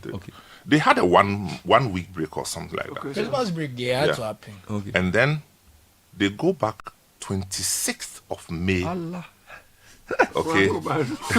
So February, March, April, May, 4 months. And that's more than even that's their long vacation. And then, no, this one is got longer vacation. So May, 26th May to 25th July. So they came home 7th February. They have 2 months. They have 2 months. Wait, from 7th February to 27th May. Yes. So do you know how many days that I'm is? so jealous. So like the whole of February, the whole of March, the whole of April, the whole of May, they are home. Yeah. You can even travel to the US and go and work. Wow. And the 26th of May to 25th of July. So effectively 2 months, right? It's very bad. Yeah, 2 months. It's very bad. And then so the longer period they spend is the August. Huh? So you August. So even now it's not. So you've corrected me. They went to school in October, end of October. So let's say the whole of November and the whole of December and the whole of January, 3 months. So I stand corrected. But they are home for 4 months. Yes. They are home for 4 months. Yes. You went with A-level. Did you ever stay home for 4 months? Oh, that's not possible with A-level. 4 months. No, you can't do that. Let's take a break. Let's do tech and social media trends. We are saying that there's a relationship between contact hours, lack of space, and indiscipline. We are trying to form that equation. We speak to some people in the educational sector. We also feel like there needs to be more urgency around how this issue of lack of space is being managed in our schools. All of this and more when we come back. But it's time for tech and social media trends. And it's brought to us by First Bank Ghana and Telecel. Send money to Gambia, Guinea, Liberia, Nigeria, and Sierra Leone.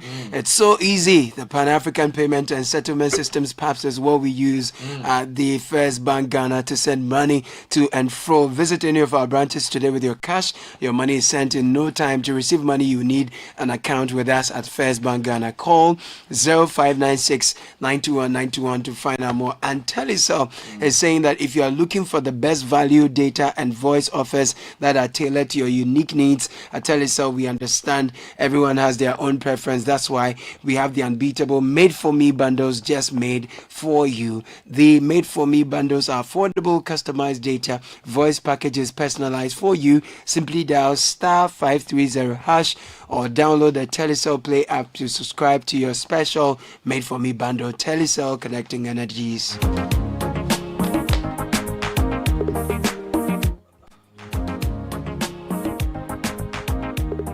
All right, so it's time for tech and social media trends without the jingle.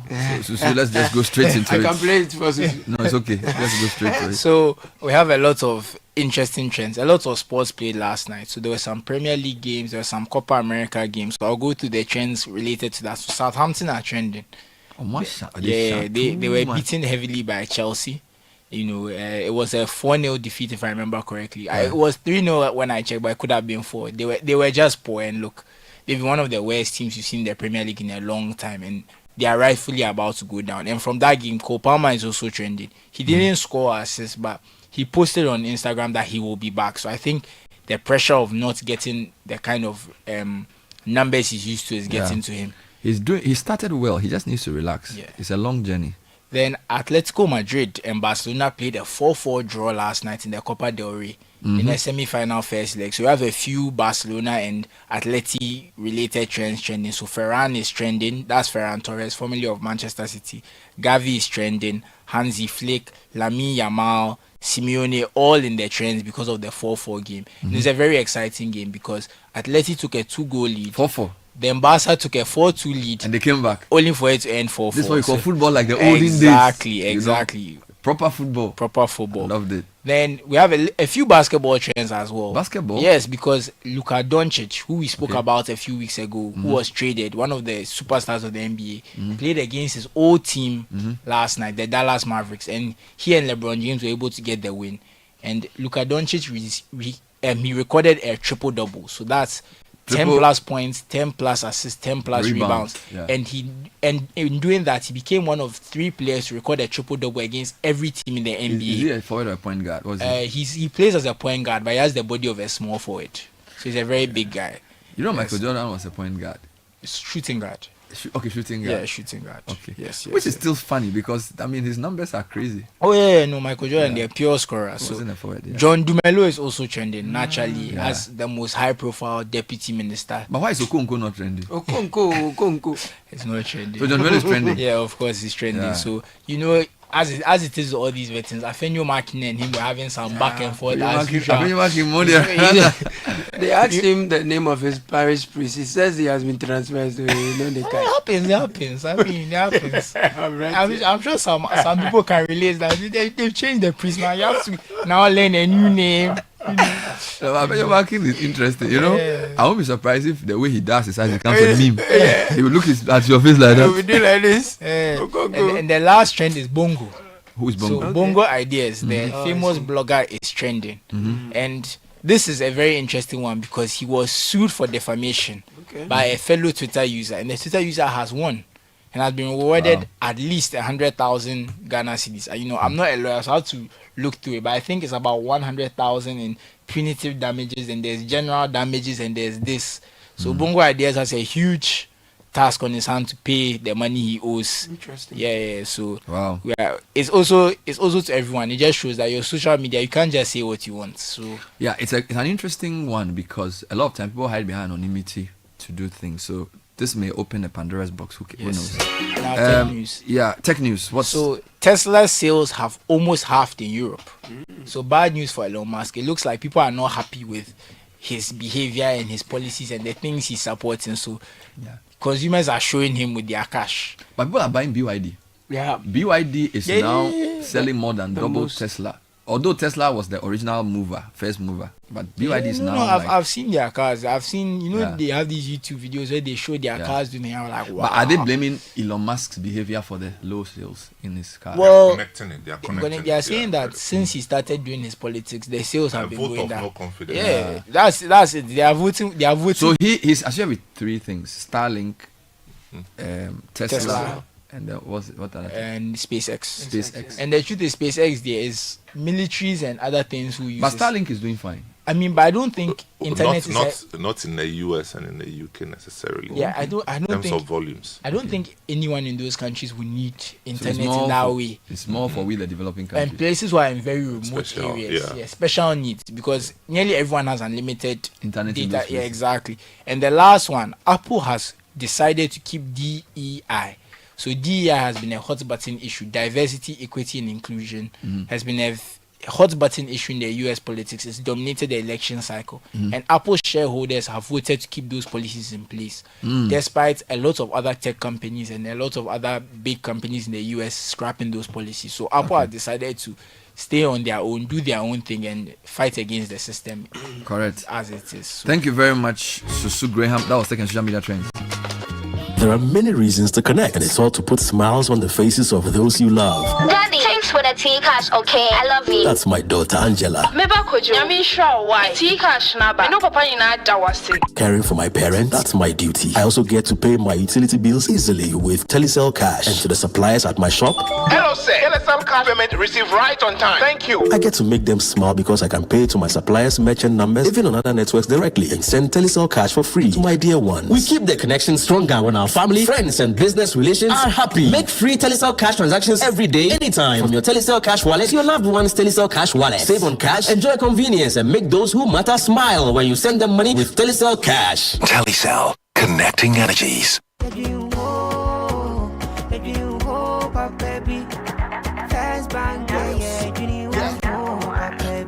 looking for a bank to rely on?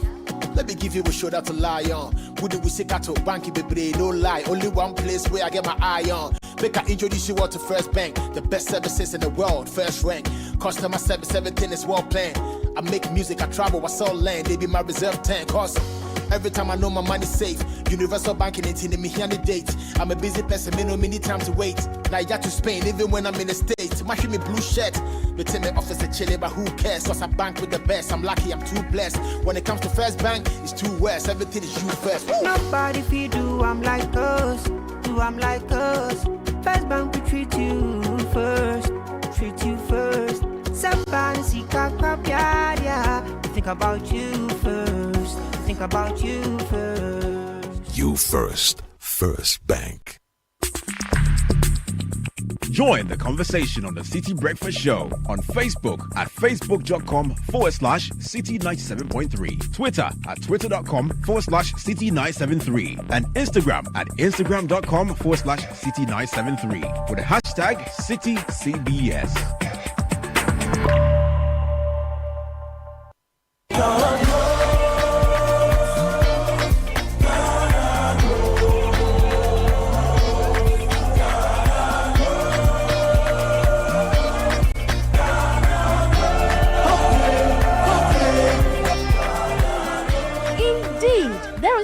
In the soil. Find your way into profitable careers and businesses in Agric and ATVET now.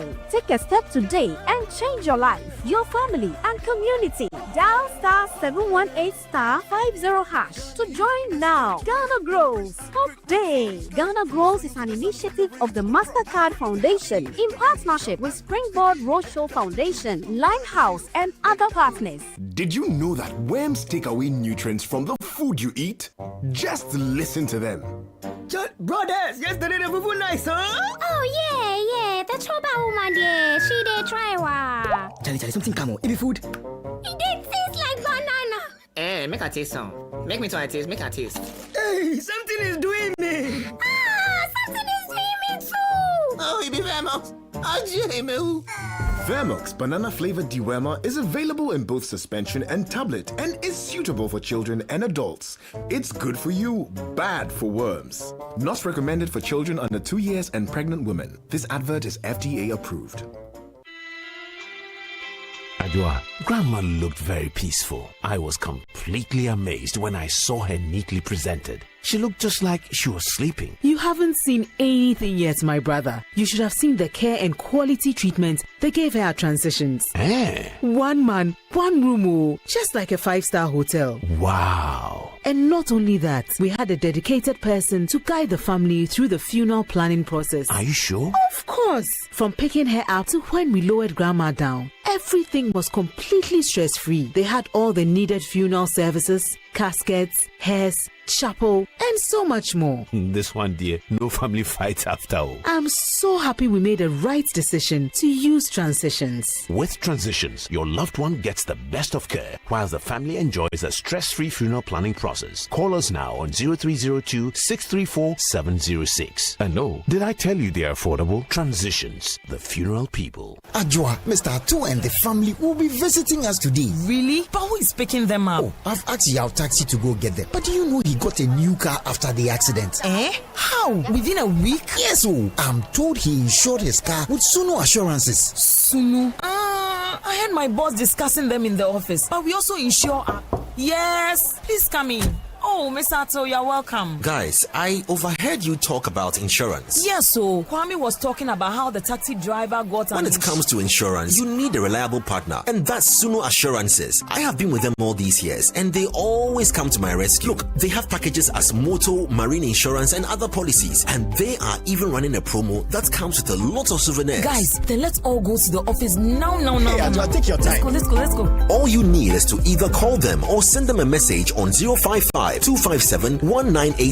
With Sunu, you can be rest assured that your future is assured. Buy insurance now.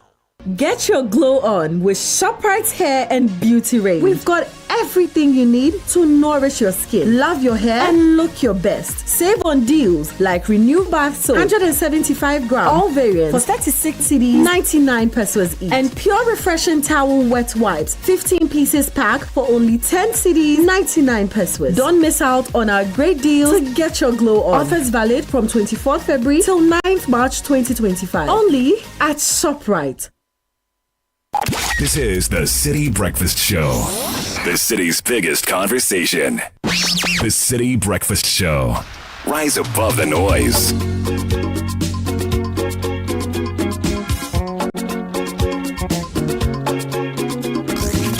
Unleashing the power of Breakfast Radio. This is Citi 97.3.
Seven 97.3 Citi FM discussing growing spate of indiscipline. Accra High, Accra Academy.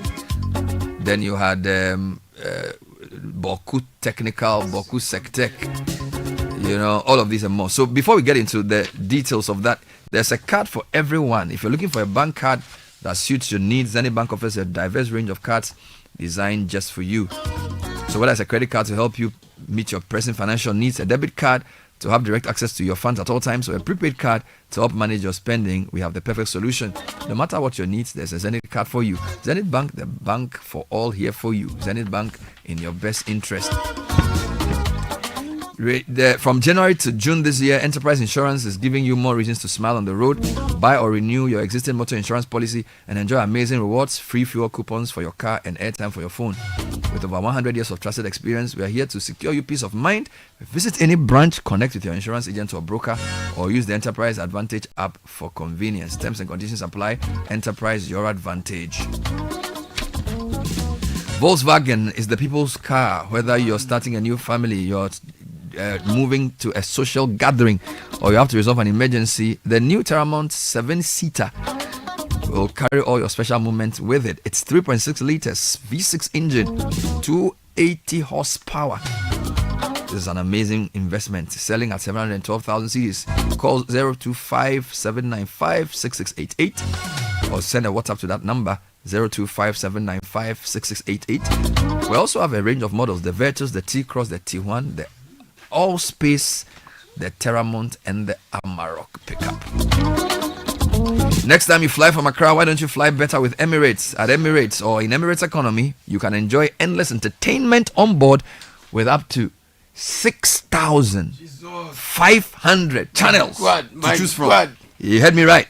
So sit back, relax, and watch the latest Hollywood and Bollywood movies. Yes, sir. You can also stay connected online with onboard Wi-Fi with 40,000 feet. Enjoy more convenience and flexibility with flexibility to fly to over 140 destinations within the Emirates Global Network. Go to emirates.com for more information. I love it. Now, if you're looking for litigation, Professor, I'm telling you something. I love it. I love what I'm hearing. Is it the Emirates? Why? So move. Why? No, because he's doing Abonte Father in UAE very soon. Beyond borders in UAE very soon. Yeah. So the Emirates just the over. I'm going by Emirates. Of course, you'll go by Emirates, and the team will go by Emirates. They'll be in Dubai. They'll be in Sharjah. They'll be in Abu Dhabi. When you go, but I'll send you a video. No, go and wear the thing they wear. No? You wear? Yeah, with the thing on the top. Thank you. I'm saying, So you travel by road from Dubai to Abu Dhabi. Hello, Ghana people. Can you hear me? I'm in Dubai. Concentrate on your way. Now, if you're looking for land which is litigation free, please contact Royal Kingdom Estate.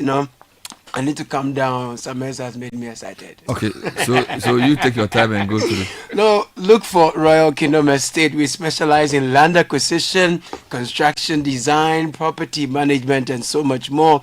We have properties in prime areas like Accra and Dubai. Land starts at 90,000 cedis. We offer flexible payment plans, affordable homes ranging from 2 bedrooms, premium furnished apartments for short rentals in East Airport. So please visit us at Cantonment. We are opposite Soul Clinic International School. Call 055-755-5909 or 0272-778880. Send us an email, info@Royal Kingdom Estate. Royal Kingdom Estate for building communities, nurturing dreams. Come on.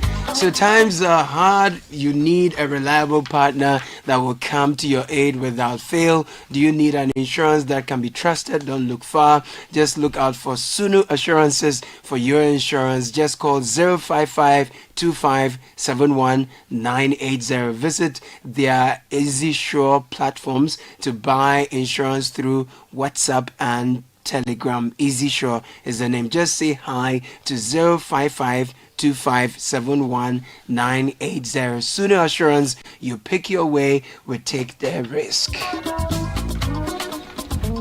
Now it's time to maximize and grow your business exponentially. Ask me how. Just Bisame. If you're a shop owner, seamstress, trader, mechanic or artisan, or you are into hotel or hospital, if you have an appliance or a gadget, you have a vehicle, you have a house, any property you want to sell, the Bisame app makes it easier. Bisame. All you need to do is to register your business and then you reach more customers. With the app, your security is assured. Locate the item you want to buy from any social media platform. Inform Bisame. A seller is called to bring the item to the office for inspection before you make that payment, and then the item is shipped to you. We have an in-app video call that gives you more safety. So download Bisame app on Google Play Store or the App Store today and unlock endless possibilities. Grow your business, connect with customers, enjoy success with ease. All right, I'm going to read a few comments and then we'll come back into the discussion. Actually, no, let me play a quick report. The GES has shut down Sokode Senior High School. Familiar reason. Here's a quick report from our Volta Regional correspondent. The confrontation, fueled by unresolved tensions, resulted in multiple injuries on both sides. Among the injured was a journalist from Whole Bay Swiss FM who sustained serious wounds while covering the incident. Several students and residents also suffered varying degrees of injuries. In response, security forces, including police and military personnel, have been deployed to the school and the surrounding community to restore order and prevent further violence. Speaking to Channel 1 News, Volta Regional Ghana Education Service Director Francis Yao Agbamadi confirmed the school's closure, stressing that the move was necessary to safeguard students and staff while investigations continue. There was some skirmishes between Sokode Senior High Technical School and the youth of Sokode. So we write down together with the municipal director, the regional minister, and the MP. And the news was that some students went to buy food in the town and they were attacked. So when they came back, they also mobilized reinforcement and they went back to the town and also attacked some youth there. When they came, the teachers got wind of it and then they called the students back. So the youth of the community together with the Afako company also came back into onto the campus and then started attacking the students. So as a result, some of the students were injured, some of the community members were also injured. So looking at the dicey nature of the situation, upon the advice of the RESEC, we decided to close down the school to safeguard the security of the students as the first step. Together with that, we have arranged for buses to convey them to their various destinations. We have also decided that a thorough investigation should be conducted into the incident, and we'll get to the public as soon as investigations are concluded. Meanwhile, the assembly member for the area, Mark Billions Bansa, provided further details on the incident in an interview with Channel 1 News. He confirmed that investigations are underway to establish the exact cause of the violence and ensure that those responsible are held accountable. 12:43 a.m. I had a call from a detective at the police post in my electoral area, telling me he picked an intent that there's some mayhem within the electoral area or a fracas between students of Sokoto Senior High Technical School and the youth of the community. It's a tough situation, and that the students moved, they were able to scale the walls of the school as at 11 a.m., got to a park in town, and then stole somebody's phone. So when they detected that the phone was stolen by the students, then the community youth moved into the school to be able to get the phone or pick up the phone from the gentleman in question. So when they got to the school, the internal security denied them access, that they won't allow them to enter. But what they realized was that the students were stealing, some portions of the wall, and then they decided that, okay, if that's the case, we'll go and meet them there and pick the phone. So they got there, and then the students started throwing stones, sticks and all that at them. So that had to also step back. So they went back into the community to inform the community youth leaders about what is really happening. So by the time they will move from the community, the students were already in the community vandalizing properties. As we speak, I can tell you for a fact that some buildings, the sliding windows and some buildings have been destroyed. Some motorbikes that were at the roadside, as at the time the issue was happening, the students vandalized them. We have some vehicles parked at the roadside. They have to throw stones to hit, destroy the windscreens, and a whole lot. The pub in question that the thing transpired from, that place has been vandalized. The school has been closed down temporarily, so that GES has been also charged by the regional minister, Honorable James Bino, to form a committee, and then we would investigate and get to the root of the issue. We apologize for the poor quality of the last audio. This was a report from Sokoto Senior School. There's so many of them that we just picked a few. Before I bring you Angel Carbono's views on the matter, Old Mutual is guaranteeing you financial freedom, smooth retirement planning, and peace of mind. This is really the DNA of our being, whether you're making sure your child's education is taken care of, or when you're no more, or ensuring lives, or saving to start a business, or preparing for retirement.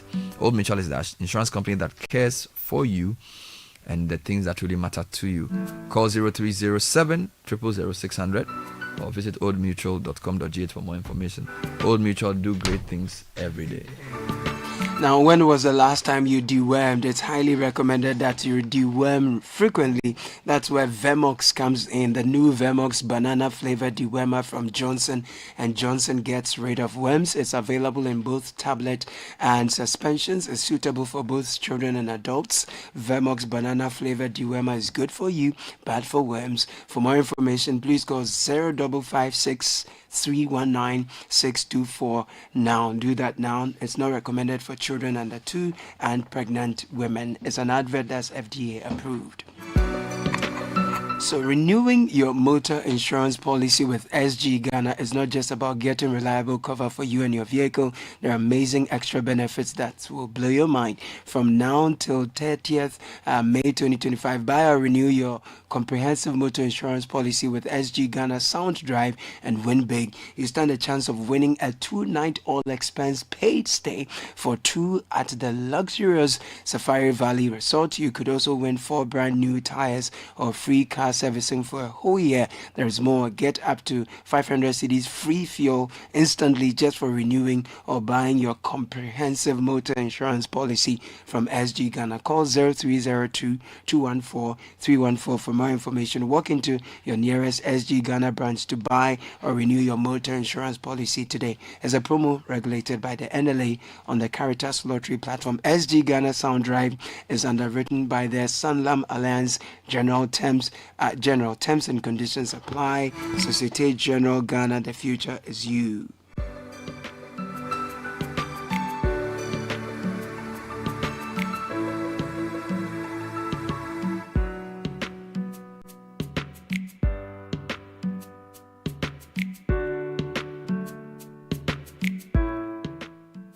Someone goes to senior high school with a certain aggregate. After first year, the person is not performing.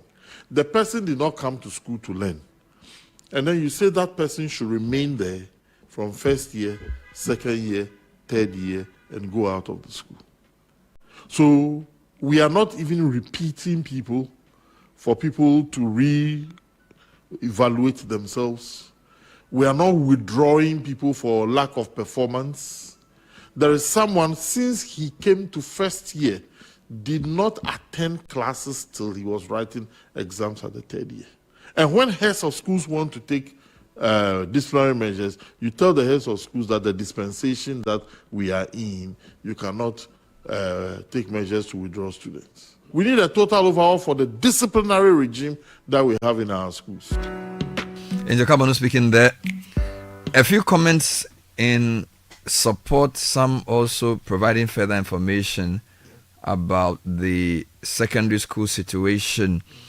Good morning, Bernard and team. Despite the fact that the learners spend relatively longer vacations, in terms of contact hours, however, they have more due to the extended hours per day under the current arrangement. This is from somebody, I don't have your name, but I believe you're a parent.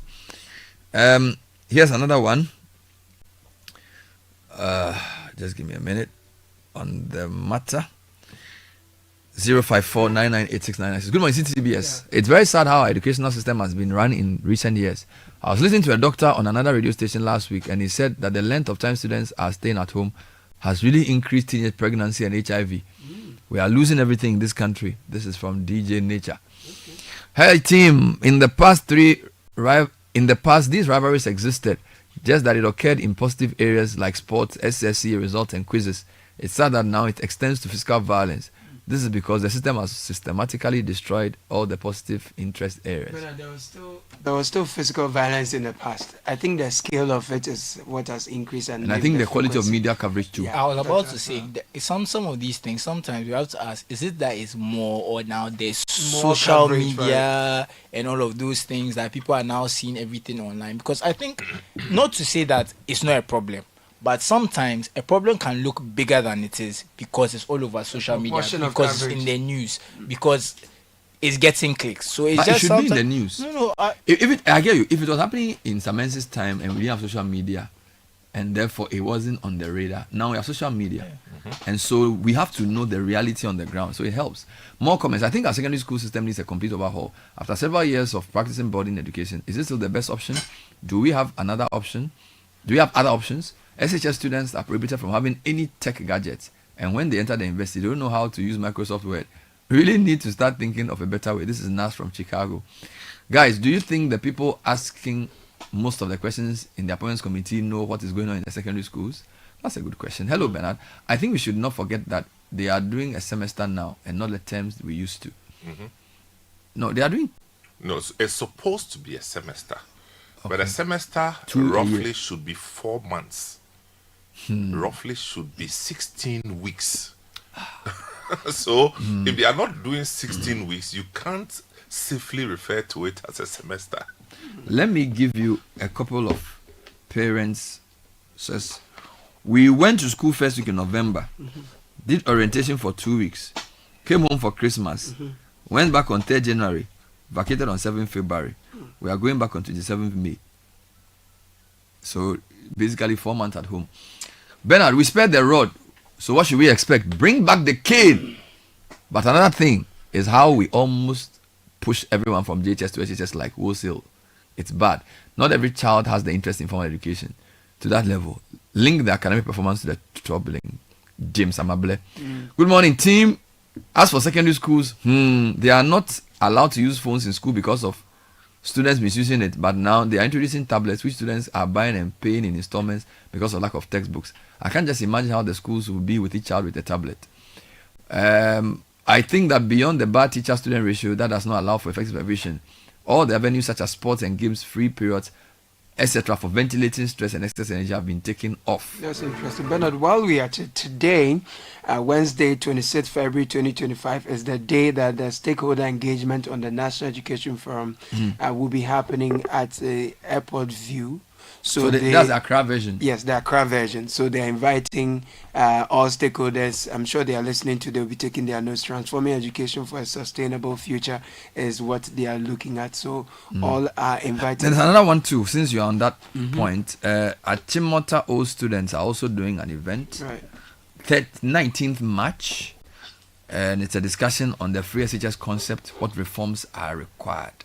So those are some of the education related subjects up for discussion. Bernard, earlier I was telling you about how there is also lack of career guidance in the senior high schools, and I was citing someone I had met over the weekend. Now this particular person is having to rewrite almost all her papers all over again. Why? She failed the papers basically, and now the parents are exploring avenues to take her to school, and they said okay, she should go and do midwifery because someone is trying to find her an opportunity into a certain school, and based on her grades they thought that they could find her midwifery. And I think that if you're going to do something as sensitive as midwifery, you should be probably you should have some of the best grades possible. And but again, exactly, and have the interest. So one, there is absence of career guidance. That's again number one. But when I look at this person, this is someone I have known to be very smart. Yet, so when I listened to the results, I was quite troubled, and I was trying to encourage the person to take the fact that she's going to have to resit her papers very seriously, and then now consider other career options, because once you do well, there are other this person options. doing the right course? I guess so. That's what the person chose. But I even asked, for example, her interest in IT, and she was like, for the 4 years she was in school, their IT teacher hardly came to class. And yet she wrote an exam on that. She wrote an exams, you know. Wow. So it's a. So Samis, let's make it simple. What's the top 2 or 3 things that needs to happen in secondary education? Now they're having the forum, so I'm sure we are also doing an open forum here. So let's assume you are standing in front of the education forum as an alumnus of Suesco who's in charge of the two things. Just 2 things. I won't go into content. I'll go into the quality of instruction, teacher absenteeism. That's one. And then the second one is the discipline regime that we have in our secondary schools. So break it down. So you talk of teacher absenteeism and quality of instruction. What do you mean by that? You see, the teachers need to be resourced properly and supervised properly. A lot of the teachers, they don't go for classes. Yeah. In most of the secondary schools. And the relationship between the Ghana Education Service and the governance structure, I do not think gives the headmaster the leeway to exact punishment of teachers who do that. Okay. And so the teacher absenteeism keeps increasing, which affects the contact hours for the students. Right. So that's for the teacher side. Now the student side, students get away with any and everything because on the discipline one. Because you can't punish them. You just cannot punish them. So the head teacher cannot supervise her colleague teachers in exacting any form of punishment, neither can the teachers also punish the students. Yes. Can they weed? And it's all coming from Ghana Education Service. What do you mean they can't punish them? You punish them? No. Which punishment? They should weed. You can't even repeat. You can't repeat. As Angel was saying. You can't repeat. Even if you fail. I'll tell you what we have done. Maybe you're yet to. So you can't repeat, but we will force you to rewrite. While you have gone ahead. Yes. That's correct. We will force so if you bomb the papers, you will be in Form 2, but you still write the Form 1 papers. Yes. And write the Form 2 1 2. Yes, because you have to pass it. Okay. So that's your approach.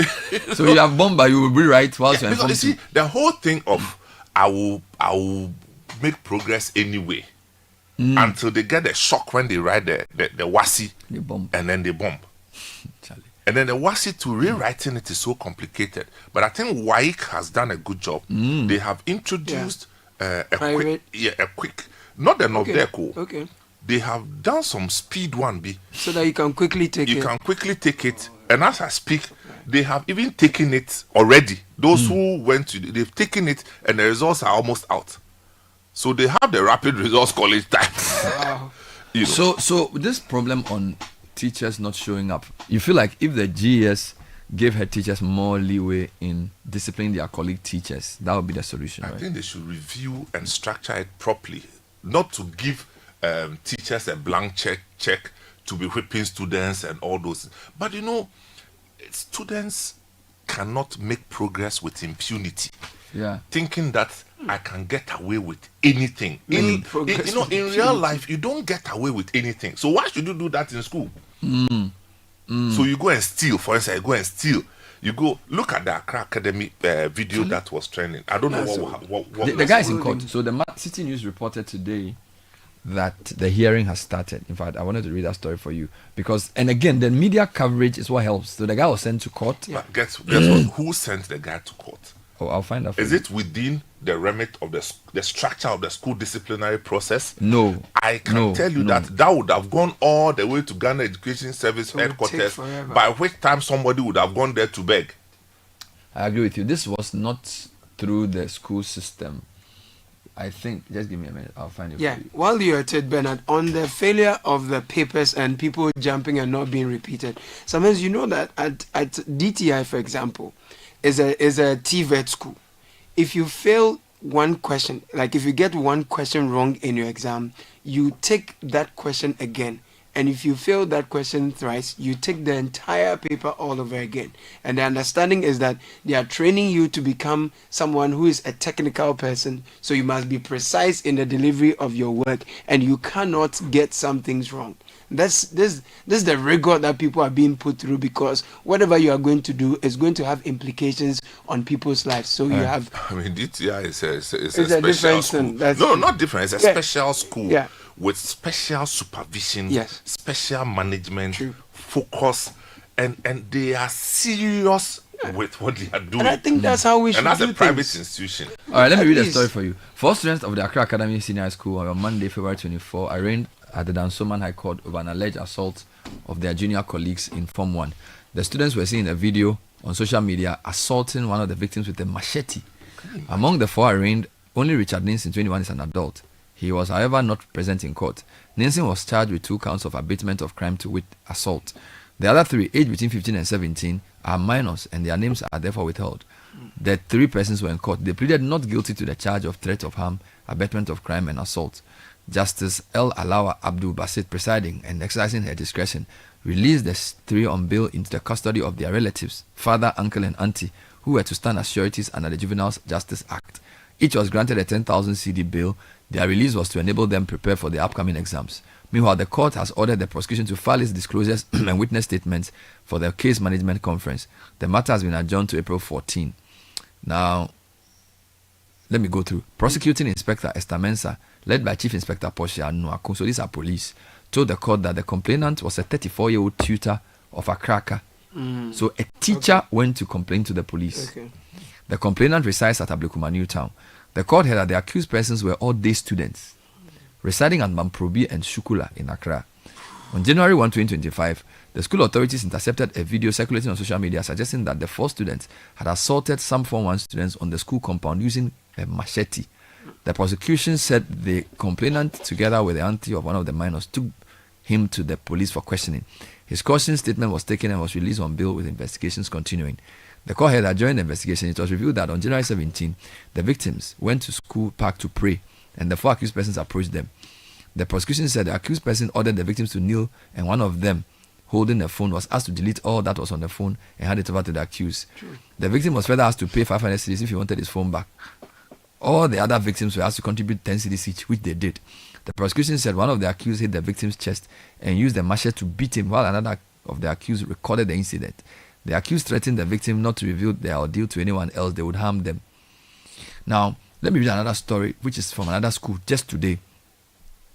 2 granted bail after Sokode SHS clash. Probe committee formed. I'm sure this is what you were saying this morning about the school system. Desmond Agos reporting that 2 individuals identified as the secretary and the fiato of Sokode Bogame, who were taken into police custody following last Sunday's violent clash between students of Sokode Senior High Technical School and the youth from the community, have been granted bail. The Asafufia, who was also arrested, has been released. The assembly member for the area, Mark Billions Bansa, confirmed the Development City News. A committee will be commissioned to investigate Sunday's incident. The clash, which erupted over a yet to be disclosed grievance, resulted in tensions between the school and the local youth. Authorities are expected to use the committee's findings to address the underlying causes and prevent further occurrences. Security, however, remains high in the area. Then another one. This one is a secondary school, Odogono, Okay. where they decided to block the road over traffic light. I don't know if you have that story. Let me pull that quickly. Odogono Senior High School in Accra. They decided to take the law. Okay, so here's the story. Yeah. Police deployed to Odogono SHS after students protest over 40 traffic lights. Yeah. Police officers were stationed at Odogono Senior High School in Accra to assist in crossing the road following a protest on Monday, February 24, over malfunctioning traffic lights near the school.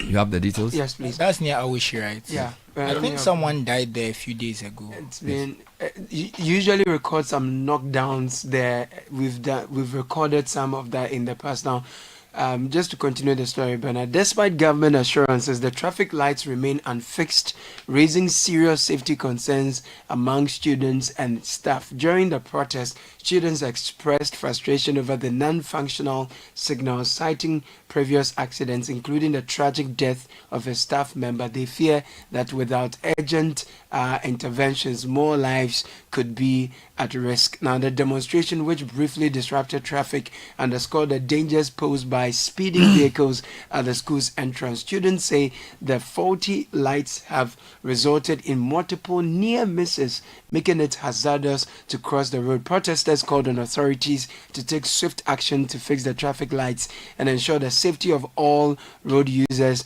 in the area. There are photographs attached to it. You see the students poured out onto the streets, blocking traffic. Right. And so we are urging listeners to send us their proposals. Samuel gave 2 proposals. Yeah. He is asking for better instruction, and that is linking resourcing the teachers, and headmasters being able to have more control, and then discipline. Now, the second one is about discipline. Yeah. What I wanted to ask was, because the forum is going on, listeners can also send us their own proposals. Yeah. All right. But somebody sent this, and I think you can read it. Okay. The issue of indiscipline in our schools is hydra-headed. Caleb, if you can read it. The issue of indiscipline in senior high schools is hydra-headed. Some heads of the SHS do not go through any interviews or tight channels to be appointed, and so they do not have the full support of their staff members to enforce discipline. In fact, some were appointed over their seniors. That's point 1. Yes, the enforcement powers of GES has been chopped off by so much political interference. Most indisciplined kids may be from affluent homes, and so a very corrective measure by some schools are quickly foiled by the political bigwigs. Number 3, lack of support for teachers who enforce discipline. Teachers who are ready to enforce any disciplinary act are tagged and are even attacked by some students or parents, but GES does not defend such dedicated staff members. Number 4, the issue of wholesale promotion is another. There's a lot more to add to this. I wanted to read something then to corroborate this. Now, this is from somebody you and I know very well who went to Infantipim school. He says, at the Infantipim conference, the headmaster shared with us that he received over 1,300 Form 1s. Out of this, only about 24 had 6 1s. 1,300, only about 24 had 6 1s. And the less than 50 had 5 1s. So you ask what grades the rest got.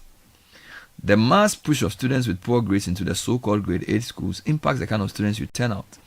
The Ministry of Education has been saying, if you're a good school, make the students good. One of the assistant headmasters said some of the students cannot even express a full sentence in English. According to the headmaster, the students come from all over and they have no control. New students were coming in until the end of the first semester. At present, the churches, the parents and students don't have any locus in management of schools. My proposal, change the governance structure of schools, grant semi-autonomy and make boards accountable. 2, structure content to reflect international education requirements. 3, there should be entrance exam into the SSS. 4, expand cheating at BEC exams. This is from a parent who's not happy with what's happening in his former school. And then I have a message here from Engineer Abdullahi. He says that we went to our secondary school to donate some desks and renovate some dormitories. We asked why the school looked unkempt.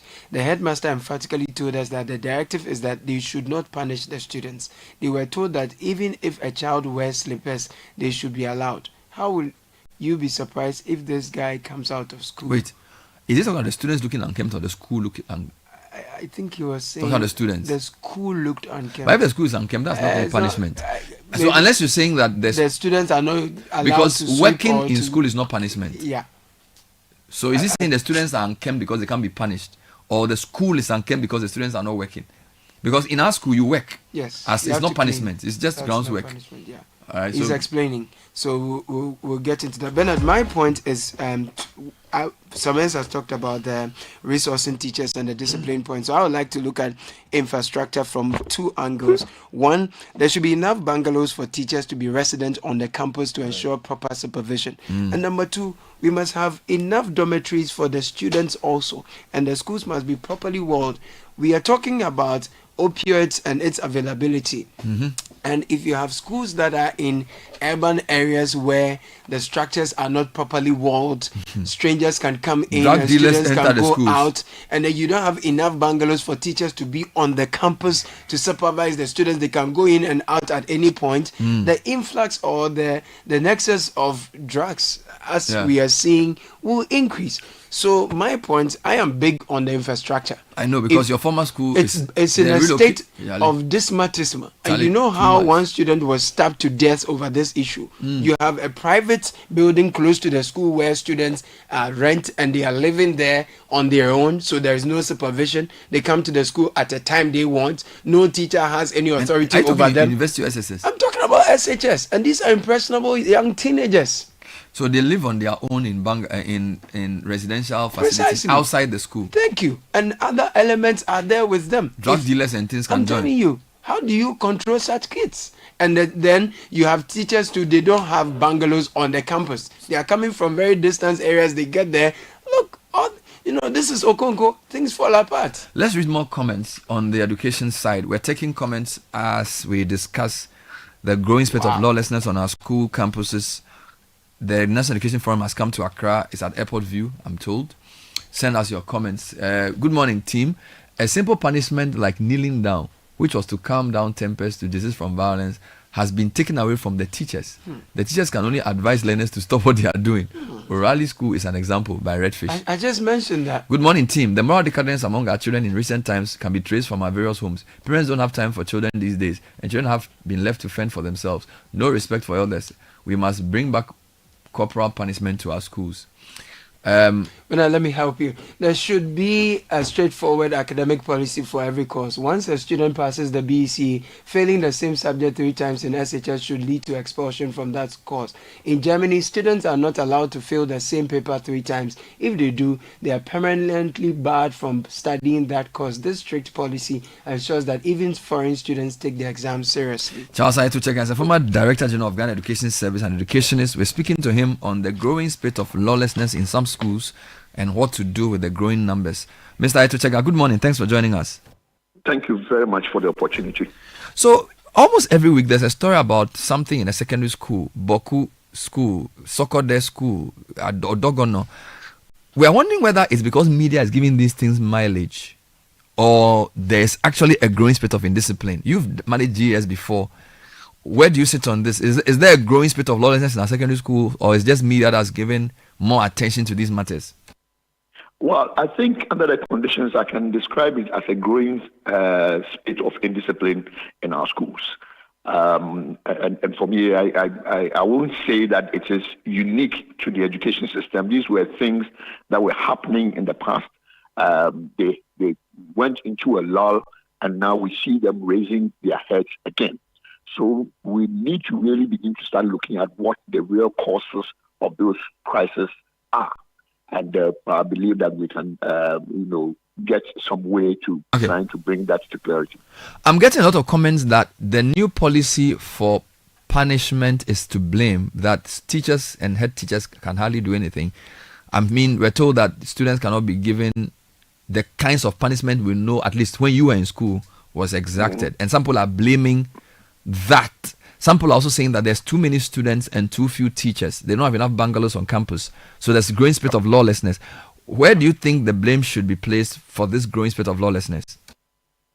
I think when I was in Apam Secondary School, I was a member of a group of people who were publishing a weekly article on the happenings in the school.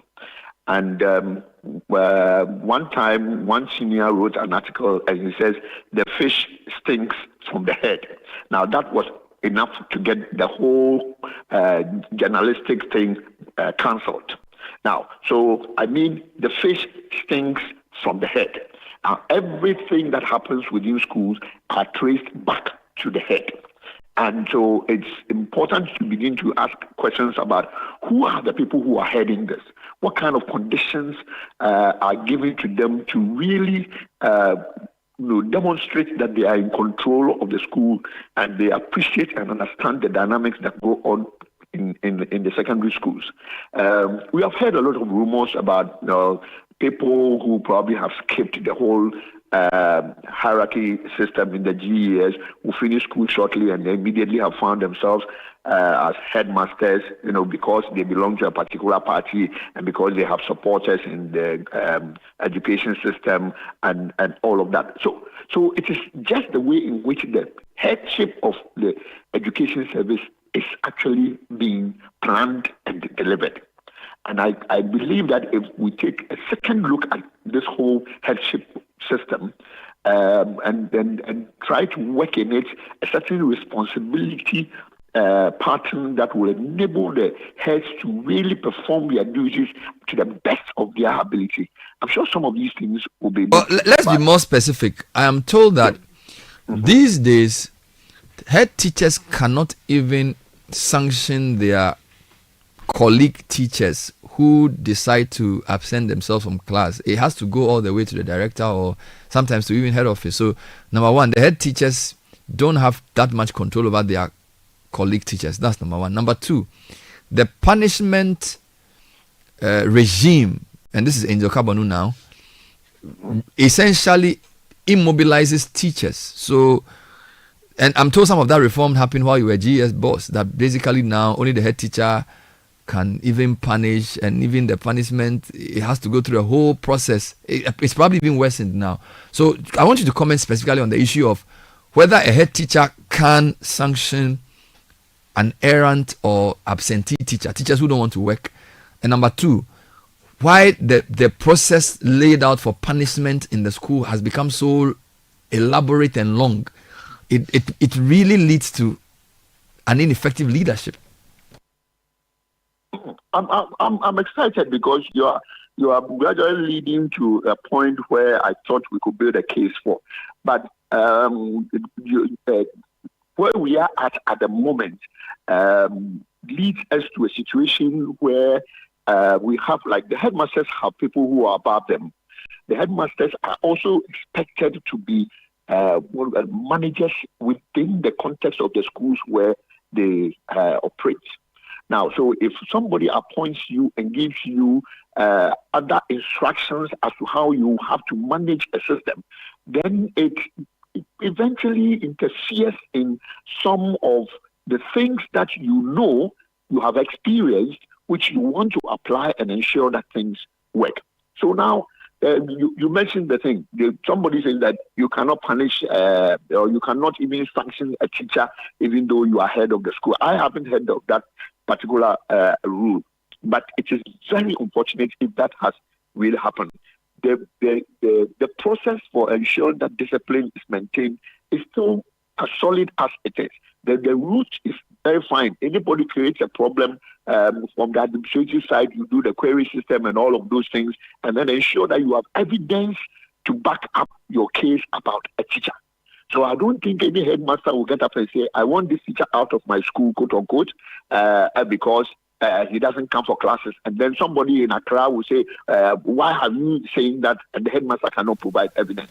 So as much as possible, it is the way the people who appoint heads, ensure that they support them with the kind of evidence or with the kind of assistance that the heads need to be able to ensure that things are working in the schools.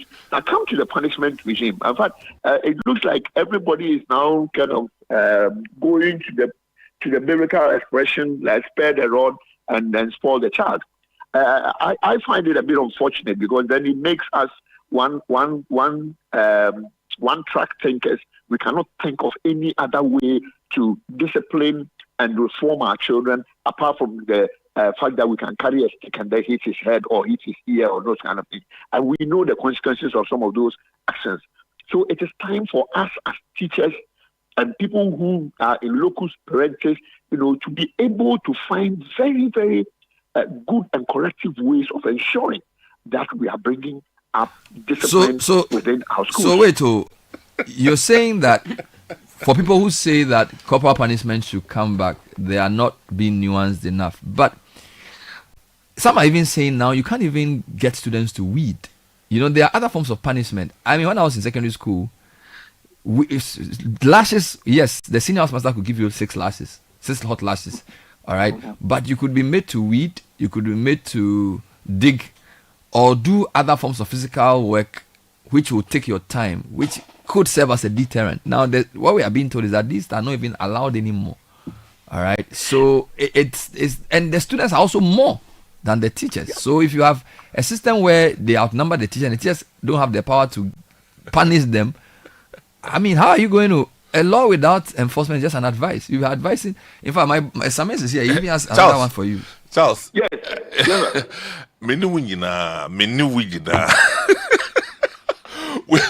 We see. I went to his father's school in Achimota,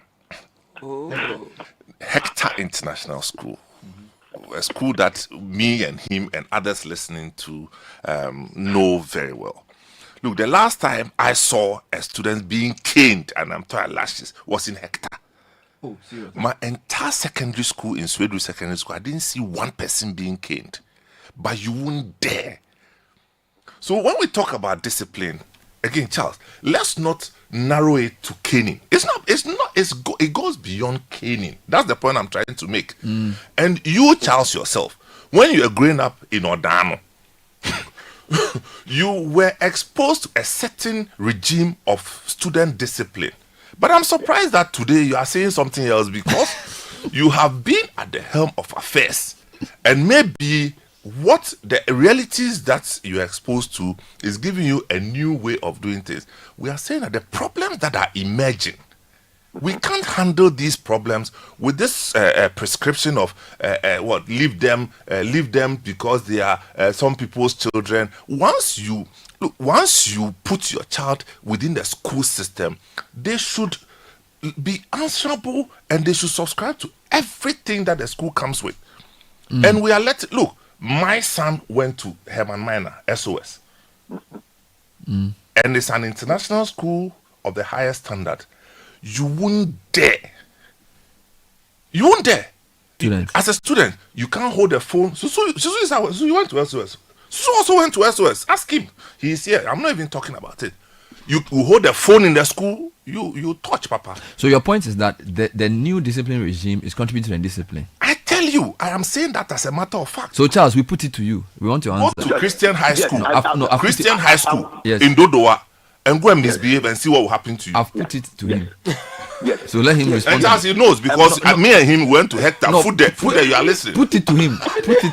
Yes. In fact, we are not different in this position that you have just espoused. We are on the same level, but I'm trying to talk about the other interferences that have entered a process that we all know and believe in, not because we were kids. And you and I in Hector understood how Mr. Tete and others will lash you for even not being able to go through the train of multiples of 2. So we understand that one, but we are saying that we are beginning to think differently around quote-unquote improved ways of trying to ensure that our children are disciplined.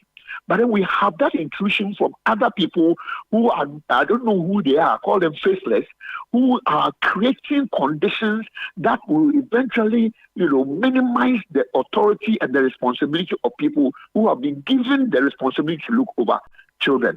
And that is where the problem is. So it is a general call for all of us to come to a consensus. And I brought in the caning issue because I've heard a lot of people say this whole thing about bringing back the cane. And I think we have come 68 years of independence is enough to give us new ideas as to how to discipline children. And I strongly believe in that argument. So I say that let's look for new ways of doing it. But some of these problems are coming from quarters that you would not believe. I think there is some level of parental intrusion in this process. There are some parents who interfere, and because maybe the head or the teacher or something gives a small opportunity to the influence of a parent outside the school, then hell breaks loose. I can give you an example now. We have a situation in Widowba Secondary School now. We are dealing with it very cautiously. Now, we want to go by everything that people are saying, the arguments, and I mean, if even Form 1 students you admit, first year, start smoking in Tampe, then you are wondering what they will do in SS2. And you say that the culture of the school does not allow you to smoke in Tampe, so we don't want you there. But you cannot say that. You have to go through a certain reasoning process to try and ensure that you have actually, you are at par with the people who are also looking behind your back and giving you marks for being a headmaster. So some of those things are very constraining. So wait, let me get this right. If you enter Form 1 and you are caught smoking, is there not a clear punishment for it? Should you not be dismissed or at least suspended? Why is this such a complicated issue? Yes, now it doesn't come that easily. And when we were in school, you could immediately, the headmaster could pronounce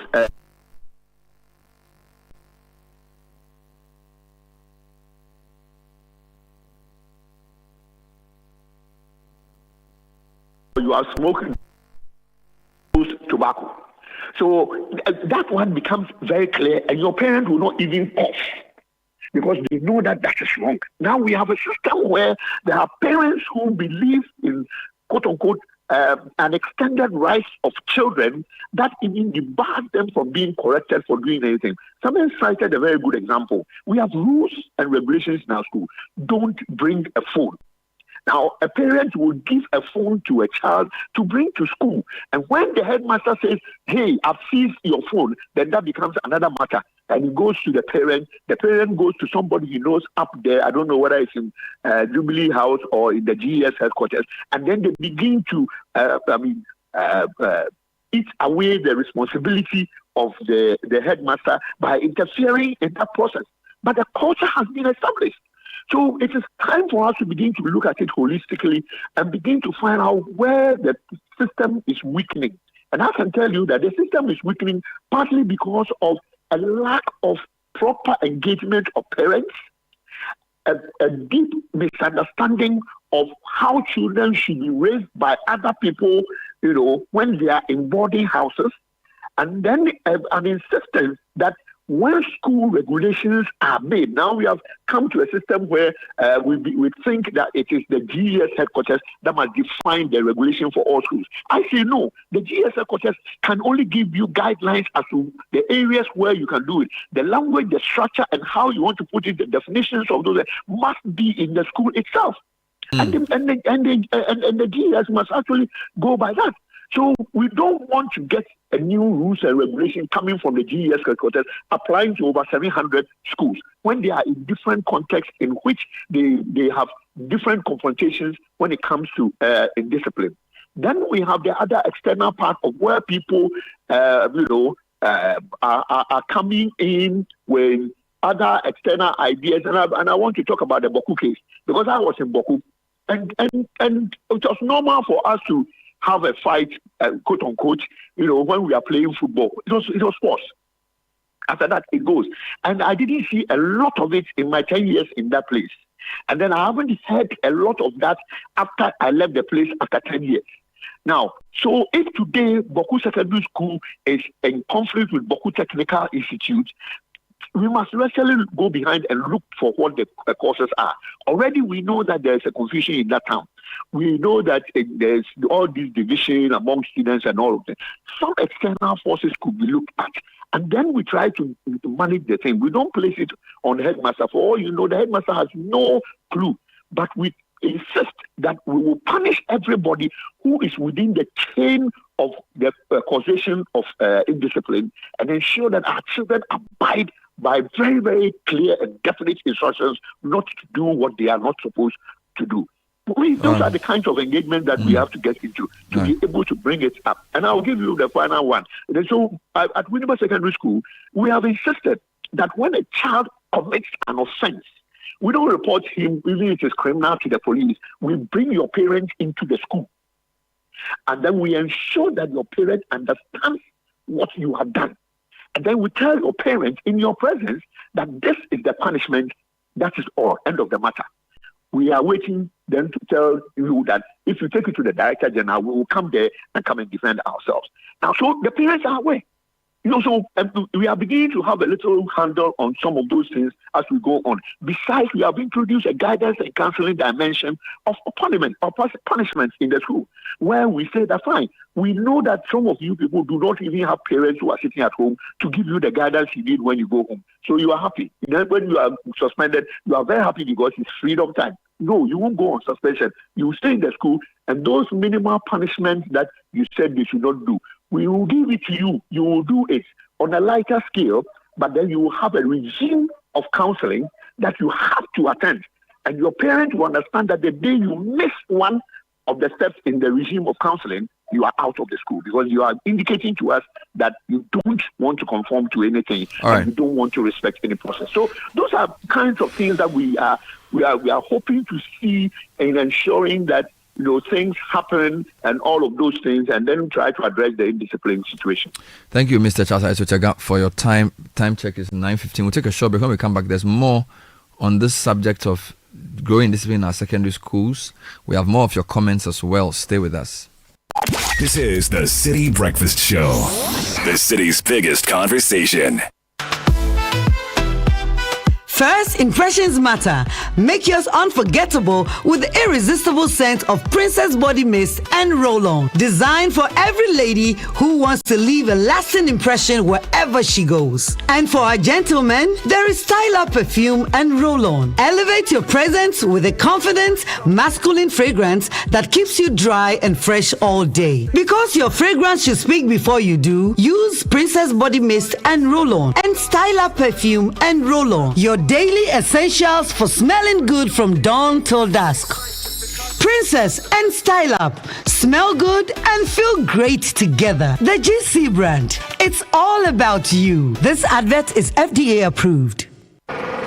Hey, so what goes into building quality structures? I mean, literally, what goes into it? Wujaf, you don't want to be sitting here somewhere worrying whether or not you did a really good job. It's a very simple equation. If there's no diamond cement in the mix, massa, forget it. Don't start cry. Menye, diamond cement has been providing builders, block makers, and construction companies that peace of mind for years. Diamond cement is 42.5 R grade cement. Unbeatable quality made right here in Ghana. And because we have your pocket in mind, we provide 32.5 R grade so that everybody getting on. No long talk, Jack. If there's no diamond cement in the mix, don't start. Locate Diamond Cement Ghana Limited nationwide with factories in Aflao, Takrade, and Buipe, or call 0244-313-368 or 0540-111-978 or 0202-021-175. Diamond Cement, still as hard as a diamond.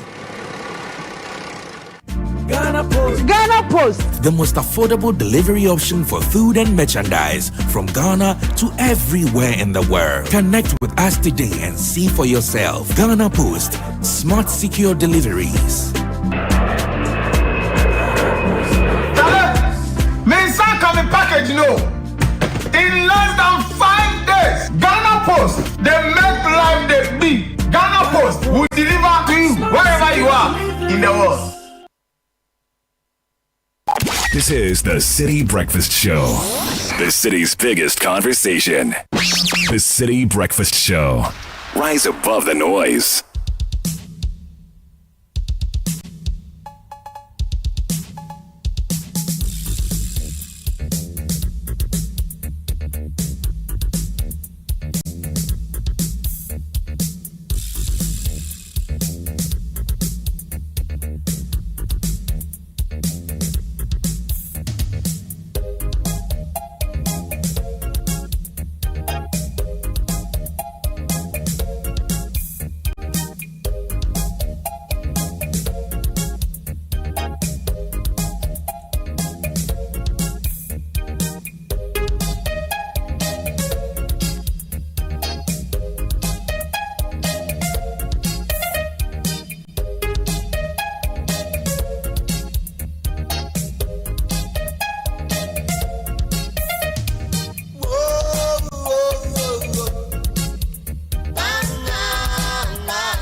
Well, it's 9:20. Loads and loads of messages have come through. But so I've not heard you so far on this discipline issue. Bring us, into how the discipline situation works in the SOSs, the GISs. How was it like? I mean, Samens mentioned it when he spoke about HGIC briefly. I mean, it's culture. So you come into a school where people act a certain way.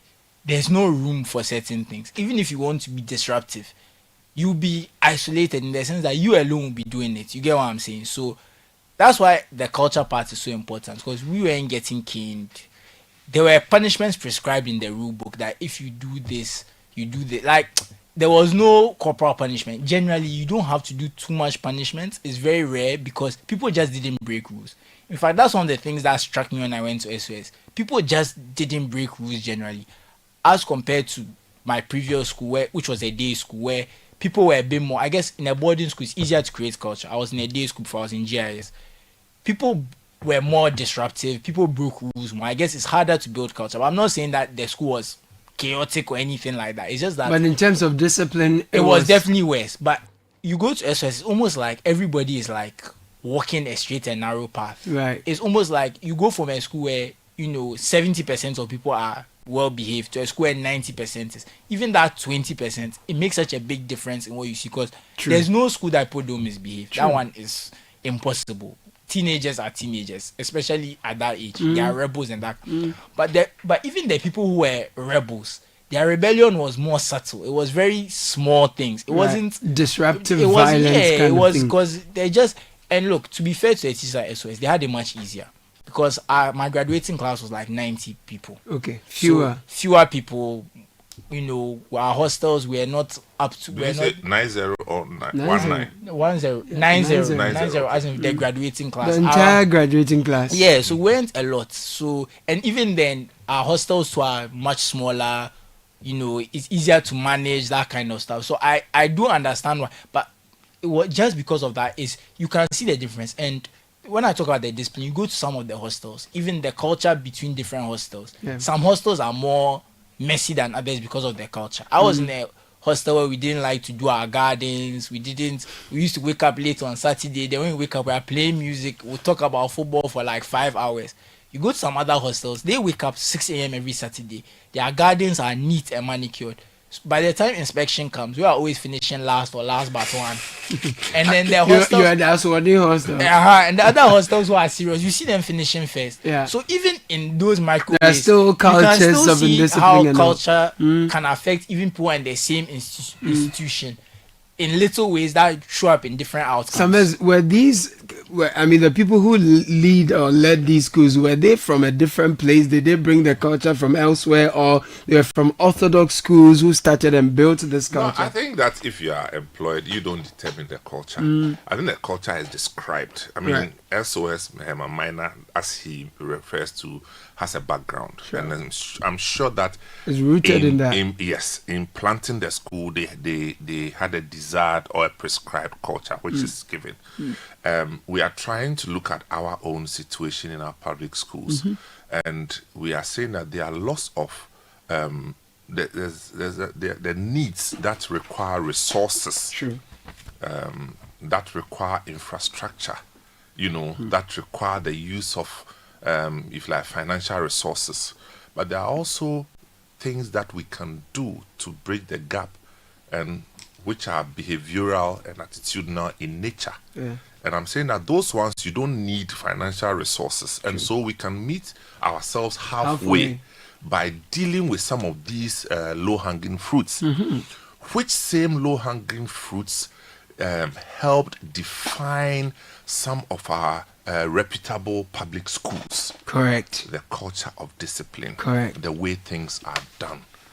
We cannot throw those things away and use financial resources to build the schools. It will not work. True. So we are saying that let's return, or let's, in whatever they are doing with the education thing, they should also look at the culture of discipline in our schools, how to resource our teachers, and even discipline among the teaching community, because that's also teacher absenteeism is a is a huge problem. School heads have not been given the strength to manage these things because of their relationship with the Ghana Education Service headquarters. Yeah.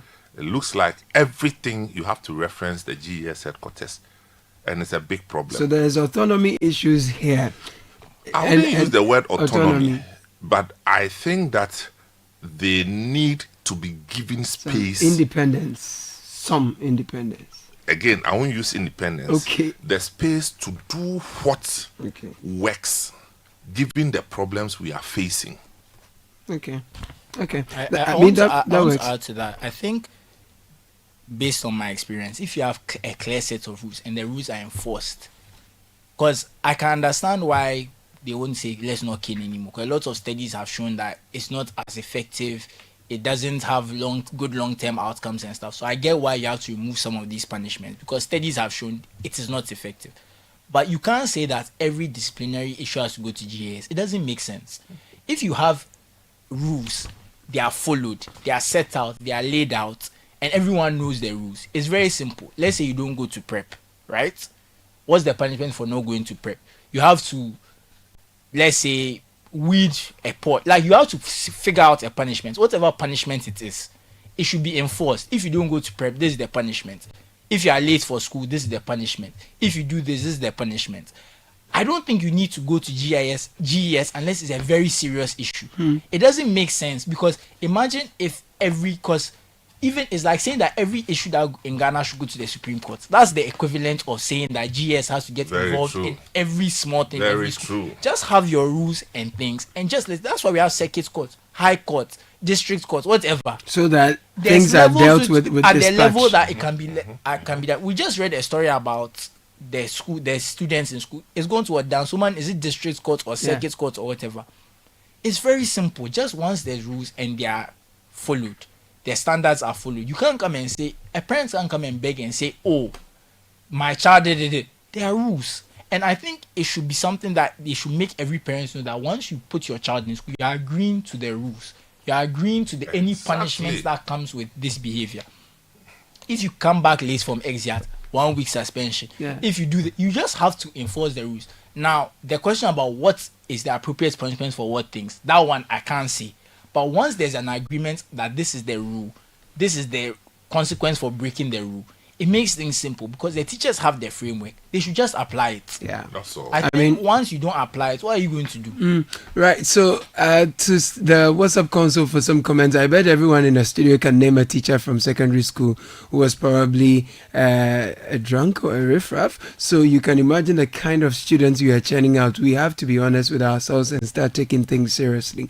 Good morning, Bernard and team. The indiscipline in senior high schools has increased in recent times due to imbalance in student-teacher ratio and the devaluing of the authority of teachers and house parents, the degeneration of PTA, silencing of head teachers. But with the reset agenda, if properly focused, discipline can be restored. The rod has been spread and the children are spoiling. Like by now, mass rebordinization and internal suspensions would have been meted out. The authority of head teachers and all teachers should be restored as a first point, and rules and regulations of schools allowed to function. Efo Dela sent that from Bawi.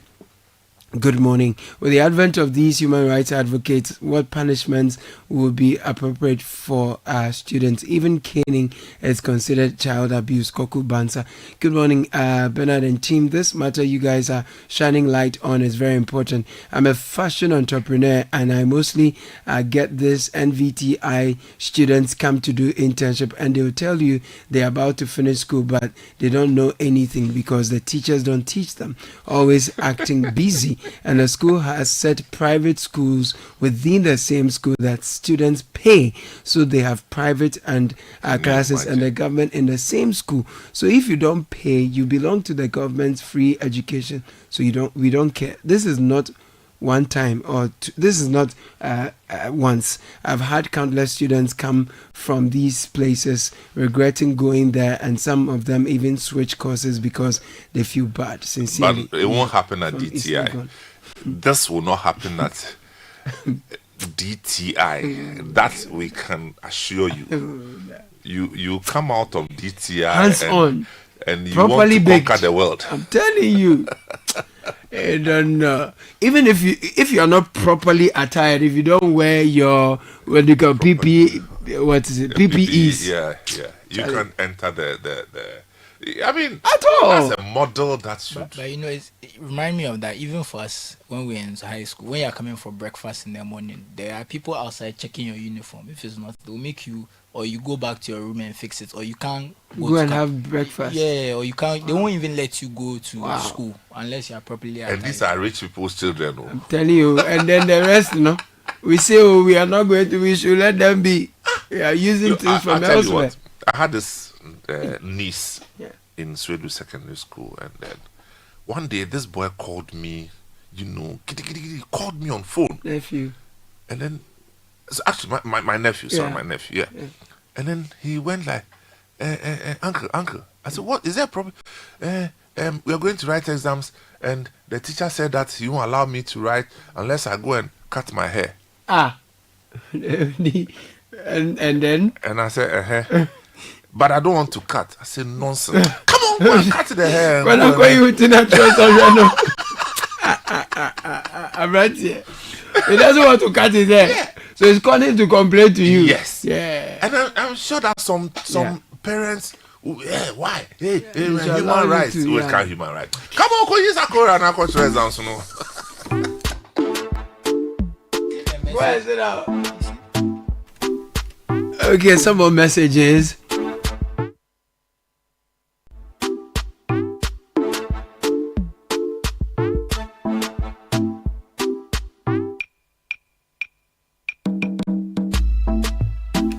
Okay, this one says, Bernard, we are now having to send our students to court to discipline them.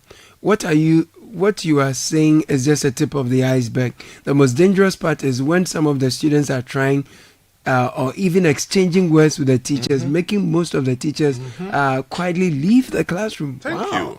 I'm a teacher at Dogono Senior High School. A security man died last week, Thursday.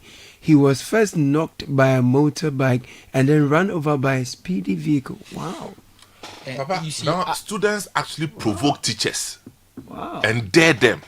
That's what happens. Yes, touch me if you can. Wow. Talking about the Odogono Senior High School, I actually passed on the road that day. So if you've been there, it's like they have an inner lane and an outer lane. So the inner two lanes, they had blocked it, so you had to go around. So you see there was a crowd and that kind of stuff.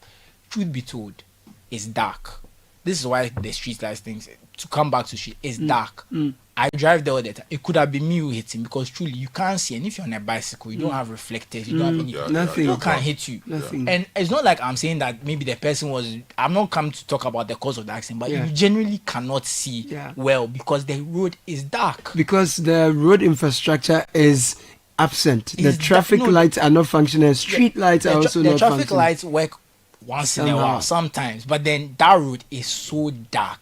And if it's doom, so it means that there's no entire stretch. There's no like lights on the buildings on the side. It means you are dead. Oh, wow. So and the place that the guy was hit, I saw it was pitch black. Dark. Oh no. It was pitch black. So he was first knocked down by a motorbike and run over by speeding vehicles. Because I passed, I saw the body and everything, so I knew that someone was hit. So him saying this is not surprising. So when he even said that the students went to protest, I had a feeling it was related to the incident. Wow. I have a message that let me quickly. This is coming from our brother Nehemiah. He says that when I was in a disco, discipline wasn't just a rule; it was a way of life.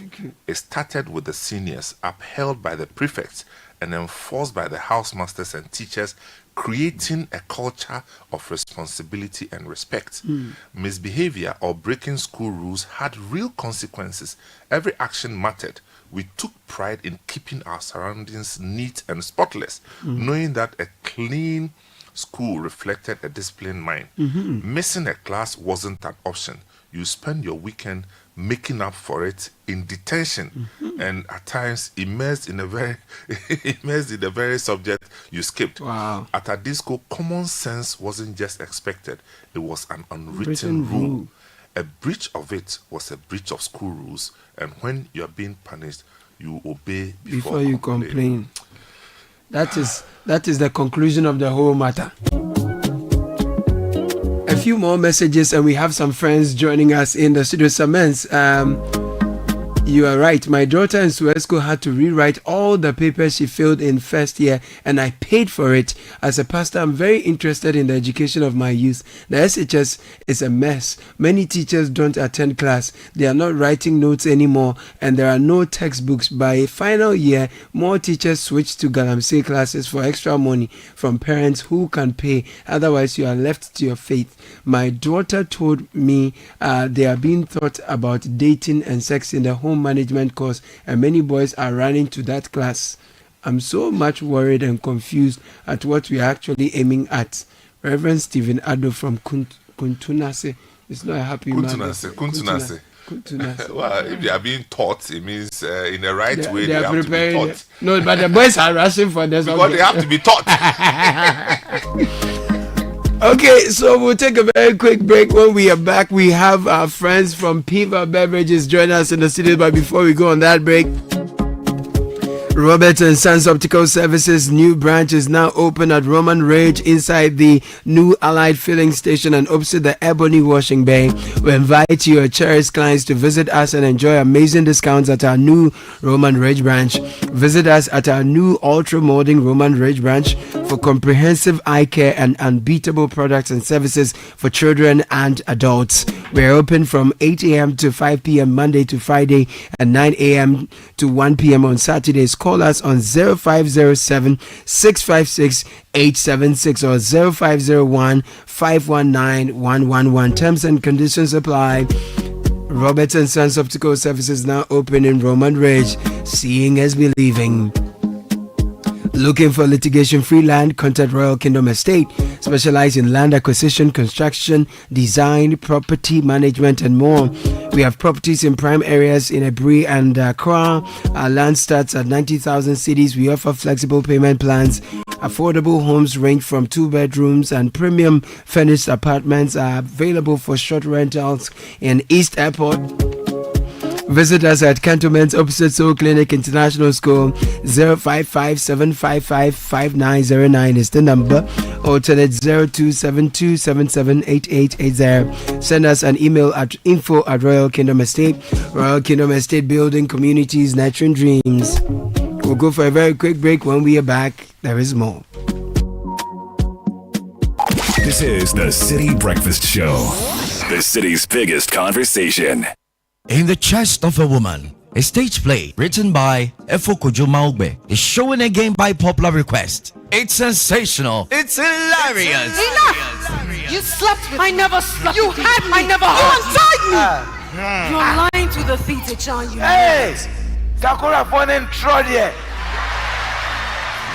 Join Clemento Suarez, General Intatia, Akofa Ijani, Bella Samoa, Edina Matachi, and more on 28 February, 1st and 2nd March 2025, 4 p.m. and 8 p.m. each day at the National Theatre. Tickets are going for 100 Ghana cedis for students, 200 Ghana cedis for regular, and 300 Ghana cedis for VIP. To purchase tickets, dial *713*33*10#. Supported by AE Cinemax, Enterprise Insurance, UNESCO, McPhillips Foods, and Verna Water.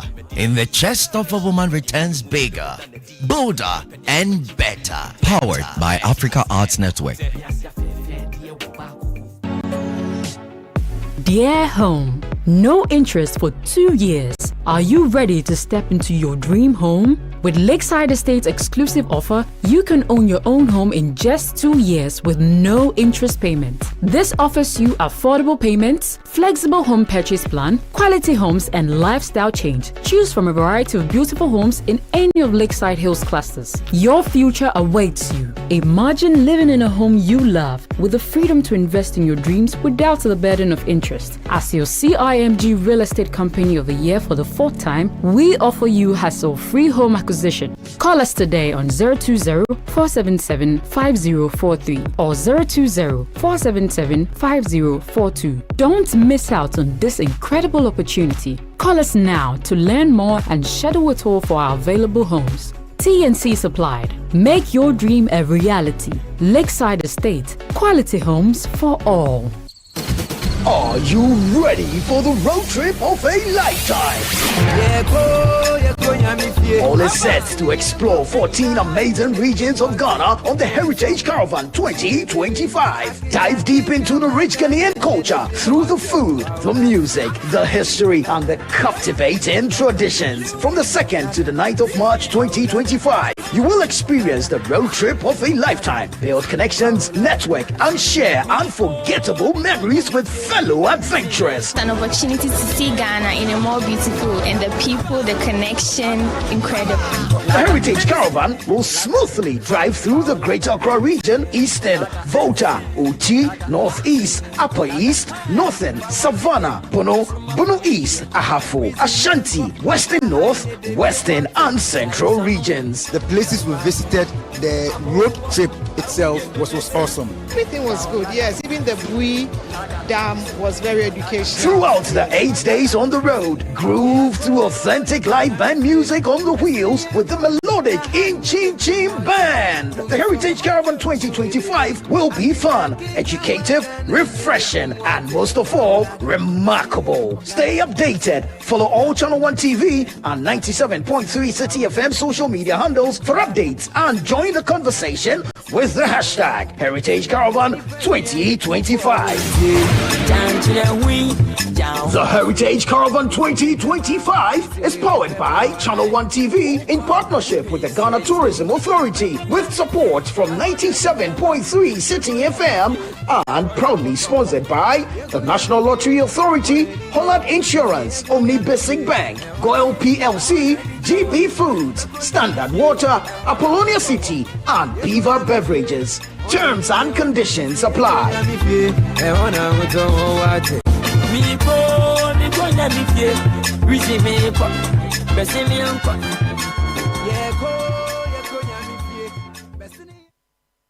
This is the Citi Breakfast Show, the city's biggest conversation.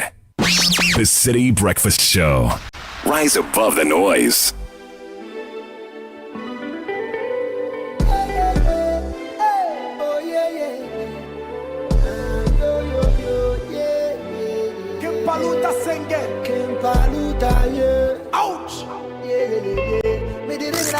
Unleashing the power of relevant radio. This is City 97.3. They spit on my face, so they block our way, so yo. Now me na shira, na shio. Me say what you mami ah, me say me jema oh.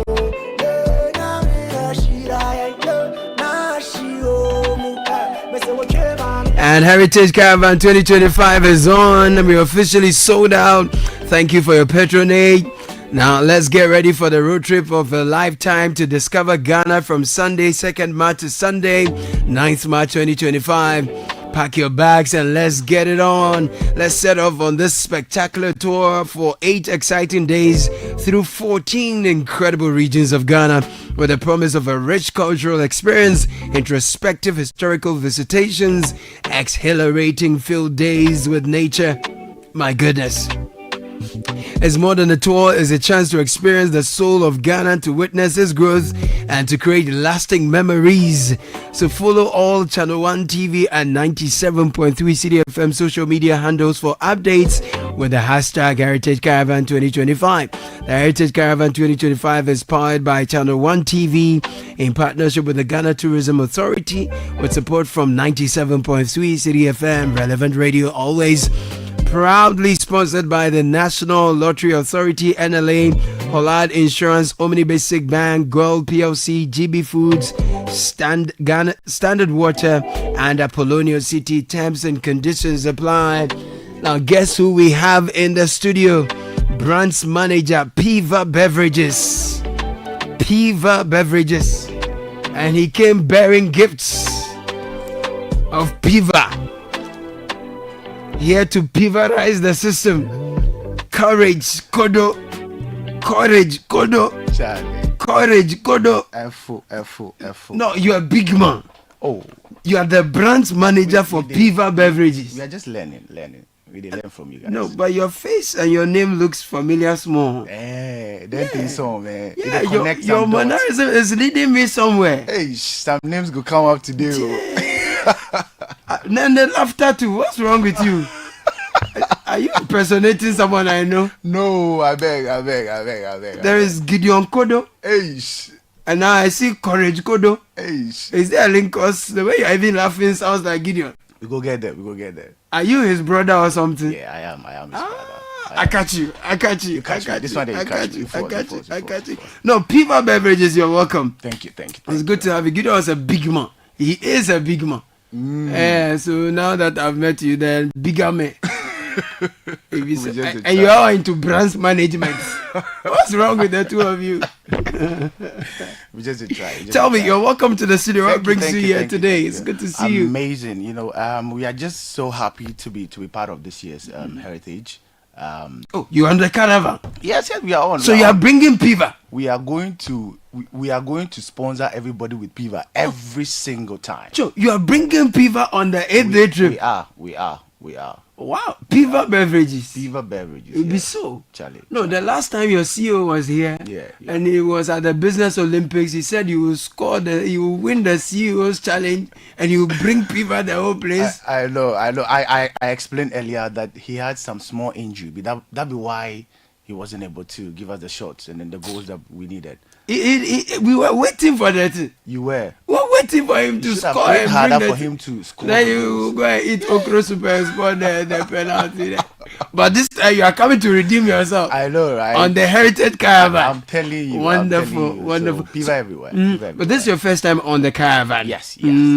Tell us why you are joining the caravan.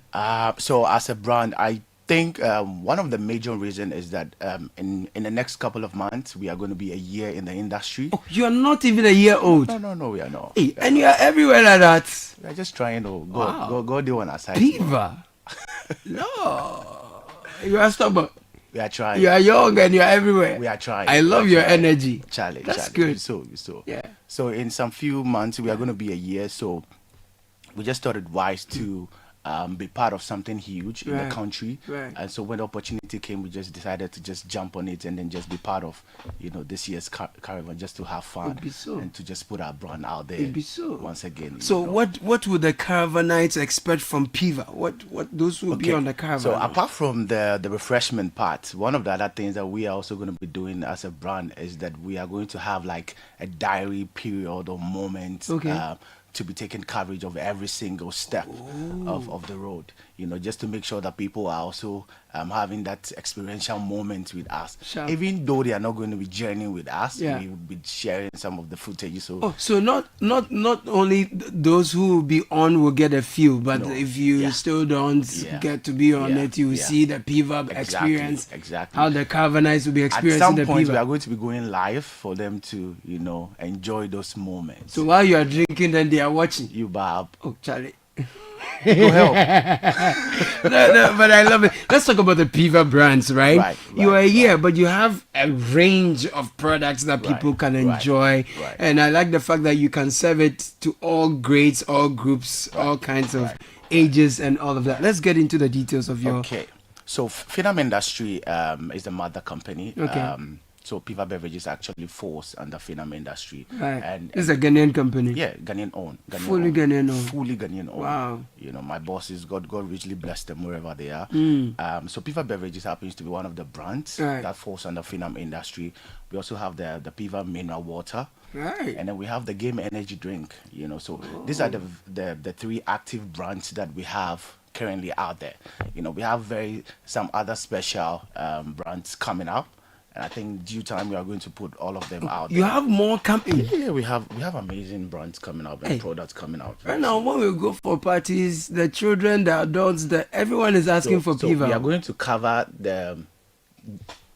when people are going to get married, they have set of products that they want to bring out there. So we want to cover for all of that. Oh, so once I walk in, let me not bring myself. Once a young man comes to Piva, they have everything the woman's family wants. Yeah, everything. Oh, from the shinapi to the sinapi. Everything. We are going to have that line of products for all of the weddings and all the other one-stop shop. I tell you. For everything. I tell you. Piva beverages. I tell you. No, you are a guy. So let's talk about some of the products. You have Tangy, right? Yeah, we have Piva Tangy. We have Piva Tangy. We have Piva Cola. Piva Cola. Which I see sits beautifully here. We have the Piva Cocktail. Yes, sir. The Piva Grape. Yeah, and then man. the Piva Orange. It is so. Yeah. It's the Tangy that I like the most. It has the Tangy, some... it check like do something people, to some people like it. Yeah. A lot of brothers like it. Met a lady who said, The Tangy. The Tangy, they go on. Yeah, no, it really they go on. It's a vibe. Which one be your favorite right here? That's what I'm saying. I like the Piva Tangy. Yeah, okay. they go on. Okay. That's that nice. For me, the tangerine. cocktail does it. You like the cocktail? Yeah, but I did change them small. Where are you moving to? The grip they come. It's gripping you. It's grip. It's a grip. I like that. I love like that. Piva grip. It's a vibe. So we are going to have you on the Heritage Caravan. Yeah. People are already asking for your contact, where they can find you. They want to buy wholesale. Sure. They want to just pick one off the shelf. Sure. So I just put our contact out there. Please you can just reach out to us. So our phone line is 055-003-2231. 055-003-2231. Simple crowd. So call now, Charlie. So if I did Boko, I did Tamale, I did Ho, I did Asankregwa, Asimfosu, all the regions we did there. You go deliver. We go deliver. Just call. Now you are pivarizing the nation. We initiate people for the Piva inside. No, you are pivarizing the nation. So I like it. I like it.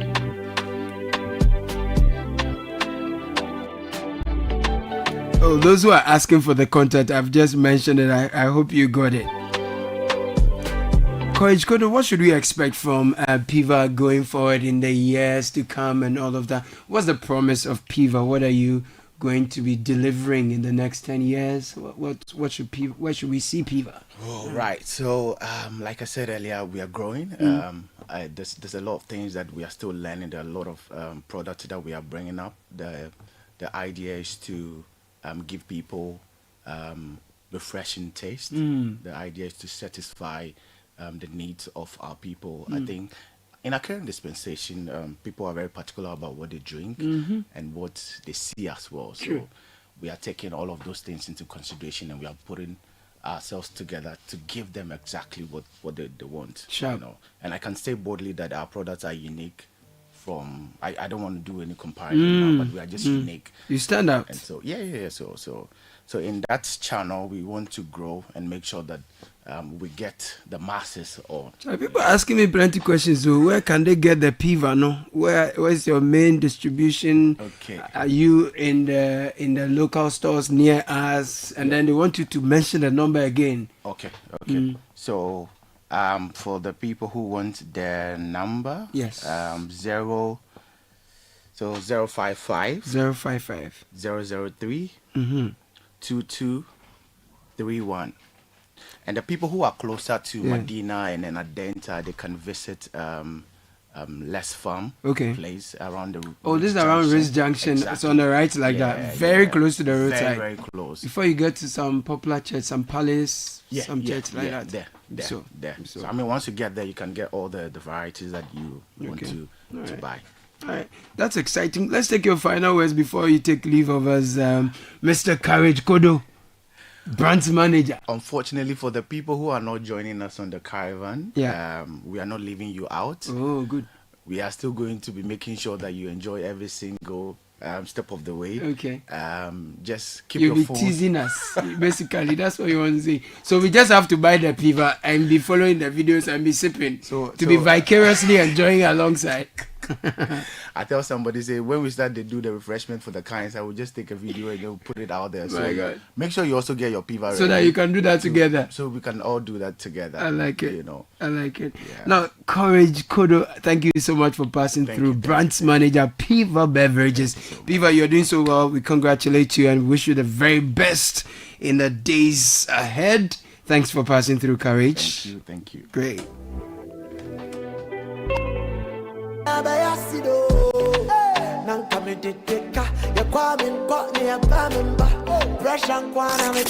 Unleashing the power of Relevant Radio. This is Citi 97.3. shira na shi o me say wo je mami ya me so me je ma o na me na shira na shi o me say wo je mami ya me so me je ma o me didn't na ba ya sido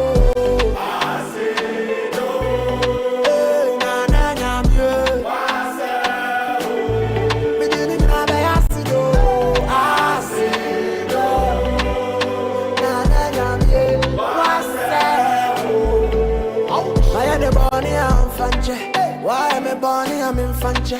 Don't you want to know what I say? No, but to me on top of the patre. Couldn't my motor my fashion. And then I'm from Ramesh. I'm on your man, baby. I'm a guru. You see you and then. Yamina Shira, Nashio. Miss Ojemania, Miss Ojema. Yamina Shira, Nashio.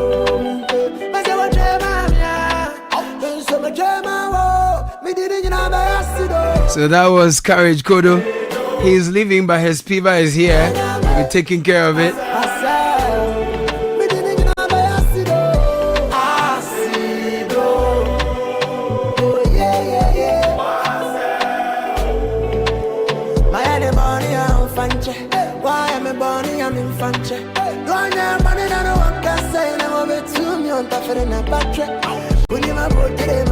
Oh, and let me say that following my rant this morning, that I placed an order and I got there, they said no, they don't remember. No, my rant about the poor customer service. I got some refreshing news, from Coconut Grove Regency Hotel.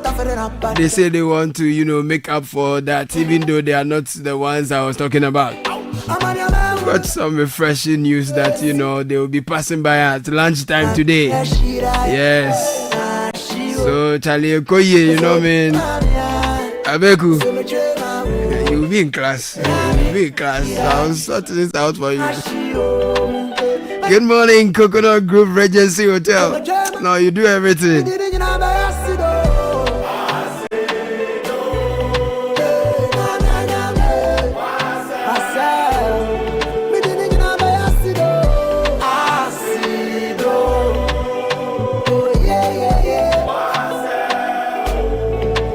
Annie Great Halford, you know how special you are in every way. On the occasion of your Silver Jubilee, I wish you the very best in the next chapter of your journey. I pray the world will see more of such a noble woman like you. You are loved. It's coming from an anonymous sender. You anonymous to you. You know you are safe. Annie Great Halford. Killer Beula Show. A few minutes and we are out of here.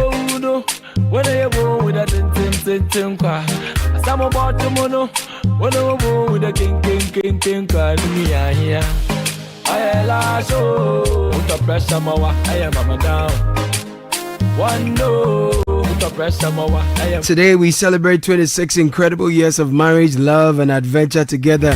I'm overwhelmed with gratitude to God for bringing us together and guiding us through life's joys and challenges. As we mark this special milestone, I want to thank you, my beautiful wife, for being my rock, my partner, and my best friend. Your love, support, and encouragement mean the world to me. Here's to many more years of love, laughter, and growing together. We'll continue to trust in God's goodness and provision, knowing that He who began this good work in us will see us through to the end. I love you more with each passing day. Happy 26th anniversary, my darling wife. This is coming from Franklin Bena. Todia Franklin Bena is chopping loaf, as today marks his 26th wedding anniversary. Congratulations, sir. It's top of the hour. Ajubi Wiafe Kenton is here with the news.